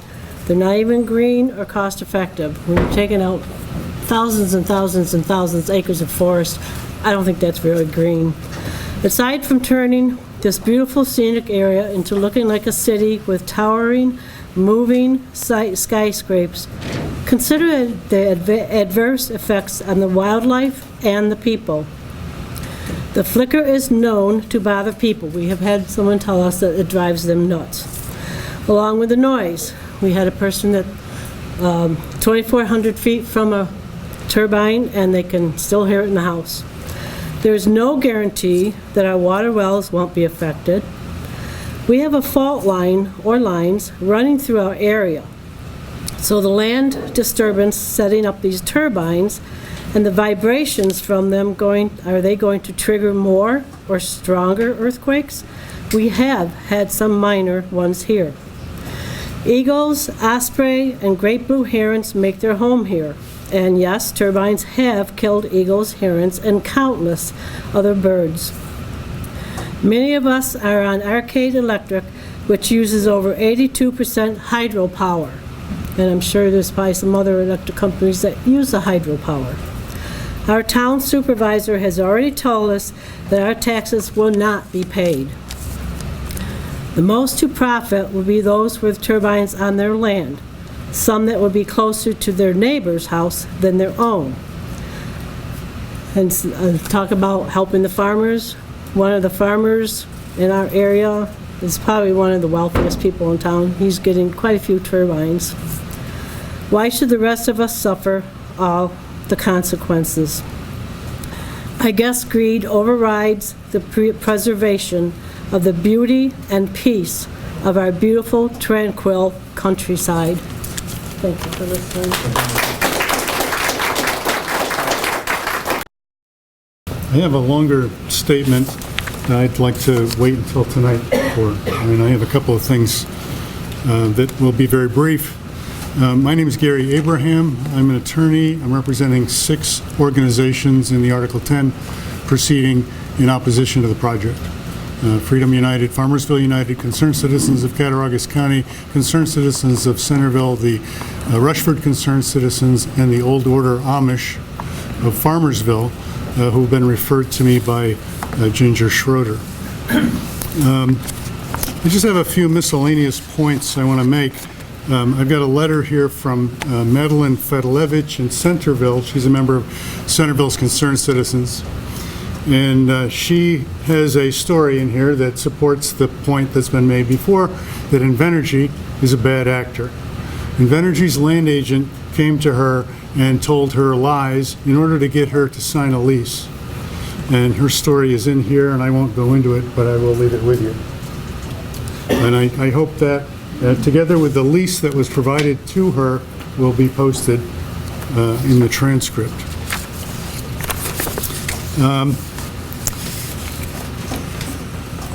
I want to say make one more point about the Old Order Amish. The Old Order Amish are called Schwarzentruber.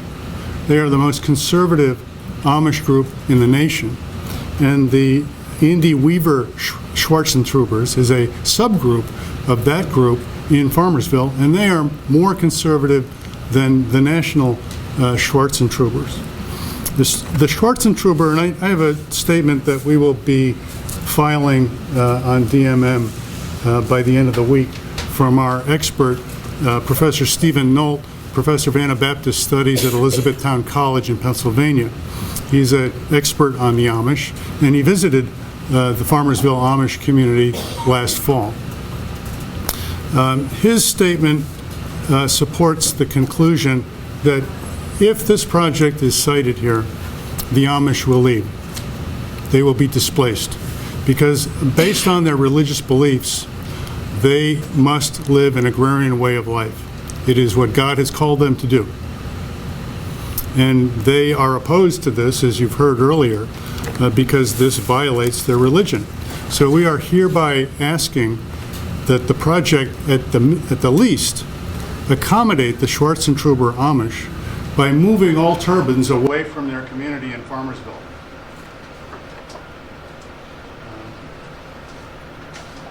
And I will want to say more tonight about the energy implications of this project. Thank you.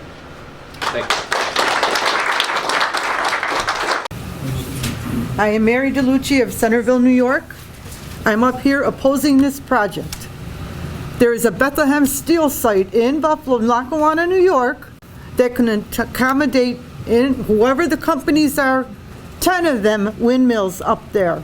We don't need them here in our rural communities, destroying the beauty, the health, the safety of our families. They don't belong here, they never did, and they should never be even brought up to the politicians in this area who are violating our rights as taxpayers. And furthermore, taxes in New York State are way out of whack. Don't tell me this is going to solve the New York State tax problem. Businesses don't come here anymore, they're all leaving. My family's threatening to move out to the Carolinas. Why? Because New York State taxes suck. Thank you. And if you don't agree, too bad, move. No wind projects. Thank you. Thank you.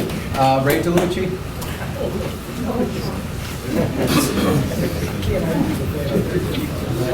After Ray DeLucci will be John Luzier. All right, now that's a tough act to follow, but anyhow, I'd like to just kind of make this quick. I'm Dr. Raymond DeLucci. I am a chiropractor, so I am educated in biology, and I have my doctorate in chiropractic. It was before, I apologize for my appearance. I'm out here to cut grass today, but that's on hold because of this and the rain. But anyhow. Over the years, since I'm 47 years old, I'm not going to hide my age, but I've been coming out here since I was 10 years old. I don't live out here. I live in Niagara Falls. However, I've come out here. We've camped in Mockingbird since I was like 10 years old. We've supported the area. We've supported local businesses. And over the years, we've come to grow and love this community. I've camped at Camp Scout Haven. We've camped at Arrowhead in Delavan. And for a while, we wanted a little piece of the pie out here, so our family purchased 38 acres in Centerville. So, we like the area. We love the area. We still, we work with the Amish people out there. They built our structure out there for us. We do business with them. We go to Uncle Tom's Cabin to buy some supplies if we need to. However, I'm a little bit appalled. I mean, even though I don't live out here, we still pay taxes in this area. And thank you for allowing me to speak. It's funny how they know where to send a tax bill. It's funny how the town knows how to inform us that your taxes are going up, or there's going to be an assessment coming up, and your taxes are going to go up again. All right? So what I'm appalled about is that our town has not informed us of any of these meetings. They've kept us in the dark because, hey, you know, they don't live in Centerville, so they don't need to know what's going on within the town. It's fortunate that we have groups like the Centerville's Concerned Citizens, right? This is where we got the information from. If we had not had these groups, we wouldn't know anything, and things would go on, you know, as kind of the way they have been going on. So yes, we don't know about the changes in the laws for, you know, zoning for these windmills. We haven't been informed on that. And I think that at the very least, before this project takes place, there should be more transparency to the people that may not live in the community, but support the community, spend money in the community. I come out here to hunt and fish. I come out here in the summer to camp and enjoy the serenity. I come out here, actually, I'm thinking about becoming a resident of Centerville. However, I just can't have, you know, come out here and listen to windmills. I've hunted Lost Nation State Forest, and right across the way is the windmill. And sitting there, deer hunting, you hear the windmill spinning around when it's spinning. So yeah, I think at the very least, there should be more transparency. The process should not proceed as it has been. I think there's been some shady politics going on, and I am opposed to having these windmills in Centerville. I can sympathize with the farmers and the people that live out here, but you're not the only one that's hit hard in the state. Again, as my mom had alluded to, the taxes really are killing us. And to think that this is going to save Centerville or save the farmers, it may be temporary at best. Again, I live in Niagara Falls. We've seen what happened with the casino money. And I'll tell you what, the city of Niagara Falls, once they stop receiving those checks, forget it. They have no other resources. So what are they doing? They're going to cut all the community spending, you know, to help out the community. They're going to cut all the programs out that's going to benefit the community. And if these people here take and cut and run on these windmills, that money that's promised to these towns, you know, I hate to say it, is going to put you guys into a bad position, because you're going to become accustomed to receiving money, if you receive that much to begin with, because, you know, the county's going to want their cut, the towns are going to want their cut, and then the villages are going to want their cut of all this money. So it's not really $7 million. I mean, it's not, in the big picture, the way things are going today, the cost of materials to fix roads and infrastructure, that's just nothing. So as far as taxes go, our taxes aren't going down. That you can, you know, just kind of write that off, because taxes never really go down. But other than that, I'd like to just say no to the windmills. Thank you. I'm Mike Nelson. I'm born in Cleveland, Ohio. I came here in February 1977 in honor of Private Gerald Downey. Died in a convoy west of Tuiwa, Republic of Vietnam, in January 1969. Lost his life in a non-combat accident. I'm opposed because of first sentence of the U.S. Constitution, "We the people."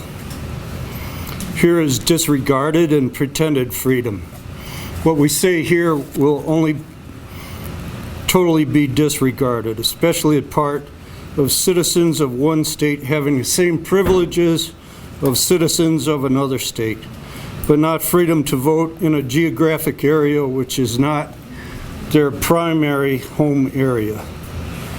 Geographic discrimination lives on. Freedom of vote doesn't give 17-year-olds the right to vote. People who own property but live somewhere else have no say and no vote. The forum here will be disregarded. Our free speech is pretended free speech. If you as a person want to have your eyes opened, or a government, try running for office. Choose any position. Your group's town, village, county, state, or federal government. We have a republic, but many do not participate. A referendum of all would correct the pretended freedom of speech, and we the people would have a say.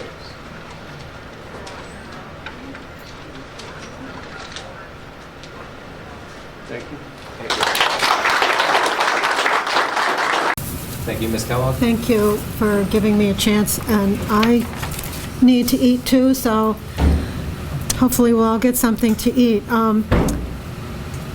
My background is I'm a retired news reporter, and I used to work for local governments, and I have something of an institutional memory because I've attended almost every town board meeting in Farmersville since 1991. And I'm just going to read down a few points. I'm not a good speaker. I have knowledge that in Allegany County, their county land use comprehensive plan about 10 years ago expressed a need for a project to replace the Noble project, which had retired, left town. And I know that many of the people who had signed leases with Noble are some of the same people now who have leases with this project. The statement in the comprehensive plan was, we're looking for a project to replace this deal that we have for millions of dollars to support our county. That was pursued as a point of development by the county, and now you have what you have here with INVENERGY. It's the same project that they were referring to. Somebody said we're withering as a region, and we're not withering. There's a whole new gathering of energy for local foods and local products, and if we're all forced to put all our eggs in the basket of wind power, we're not going to go out and create the small businesses that we all have planned in our life plan. A lot of us here are all well-versed in how to respond to issues like this because we fought a big dump. It was going to be the biggest dump in the Northeast that came to Farmersville, and we fought it off, and we know how to fight, and we don't believe we're withering any more than we were told we were withering back in 1990 when those people came in out of nowhere. So we don't want garbage anymore. We're done with it. Stop. I was on the town board in Farmersville when we wrote the wind law. We updated the wind law. INVENERGY wrote us a letter telling us they were interested, and we all signed a letter sending it to INVENERGY saying, we have a wind law, and it doesn't, we're not looking for wind farms now.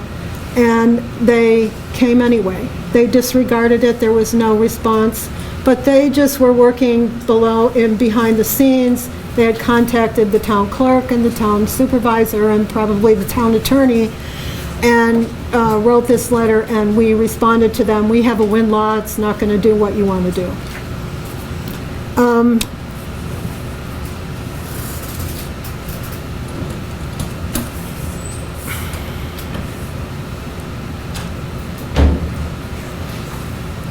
No one talks about conservation of energy. We're all being told that we need more energy, so we have to go these strange routes and put things in our communities, and nobody's saying conserve energy. Use the energy that we have better, plug up the leaks like they do with water lines and sewer lines. The survey that the town of Farmersville sent out was selective in the recipients who received it. They didn't want to hear from second homeowners. They took them off mostly the voter list, and they picked and choose who got a survey. Even though the survey results were against a wind farm, it only went to certain people. I got one for my dead father. I didn't get one for myself. I didn't get the notice for this meeting. And I live in Farmersville. I'm just like everybody else. I also have tried to read the application. I was told by the town supervisor that I was the only one who came into the town hall to read the application. I was there like 3 times. I try to go online and get it. The only online service that I get is through a hotspot on my telephone. It's very difficult.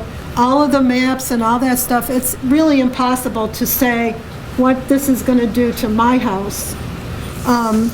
And everything is presented in that way. It's very difficult. One of the things that I read the other night was on geology, where the sandstone and the type of bedrock and the shale type of formations that we have in our town were considered unstable for placing garbage. These people are saying that they're going to build foundation structures for the turbines that are buoyant. So when the rocks move around, we're going to have buoyant wind turbines rocking and rolling up there.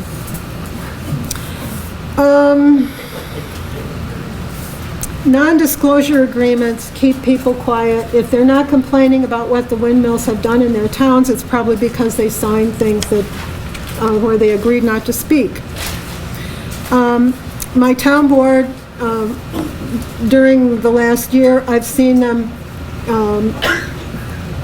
give the floor to INVENERGY representatives who attend regularly and who, during the deliberations on the proposed law that they have out there pending now, they told they were discussing lowering the decibels in the law, and INVENERGY said, oh, well, you can't do that because then we won't have a project. So they said, oh, okay, well, let's ramp them up again. I saw this happen many times on very different topics. And then other people who live there and vote there and pay their taxes there don't get to say much. I believe this is a prospecting war to get our wind, just like it was a prospecting war to get a garbage dump. Same stuff. And I know Madeline Fadilevich, and she must have been hornswoggled to sign a lease. That's not Madeline. They must have told her every story they could think of. And I believe this process is condensed. I'm going to try to speak with somebody in charge of Article 10 in the future. This needs to be changed. If this is our only opportunity to say something or to go online, some of us can't get online, and try to leave a comment on that site where I can't even find the application on your site. Where is it? Somebody show it to me. This is condensed to keep us from participating, and it's really a travesty. Land use in Farmersville, we proposed a zoning law long ago. It was put on the shelf. They brought it back out again. I've been doing some research. I can't find out what happened to it. Maybe it's still pending. You know, these people don't mention anything about it. But I'm in the process now of circulating a petition to our town residents and non-residents who own property to please sign up and press the town board to bring up that zoning ordinance again and consider that we all sit down together and plan our own future and stop these things from coming at us out of left field. And then we can enjoy our lives, and on a sunny day, we can go plant our gardens. I'm sorry. All right, thank you. Just so people are aware, there are other ways to comment besides providing public statements here in person and online. You can also mail, use U.S. regular mail, and there is an address on the fact sheet that was handed out. It's to Secretary Kathleen Burgess at the New York State Board on Electric Generation and Siting, 3 Empire State Plaza, Albany, New York, 12223-1350. There's also a toll-free opinion line. Please, I'm still speaking. The meeting is still going on. Excuse me. We're still on the record. We're still on the record. Another way you can call, another way you can leave comments is to call the toll-free line and leave your comments on a message machine, and that is a 1-800 number, 1-800-335-2120, 1-800-335-2120. That number is open 24 hours a day, and there is an answering machine attached to that. What happens is someone goes in and makes a transcript of all the calls that are made there. So it is not just this session here or the evening session or the online option. There are other options, including regular mail and phone number. To those who are going over to the Pioneer Central High School now, I will see you soon. To everyone else, thank you very much for coming out today, and we're off the record. Could you repeat that 800 number, please? Yeah, absolutely. It's 1-800-335-2120. 335-2120. Thank you. You're very welcome. We used this argument. It wasn't at the table, but he had to go over to the other school. I write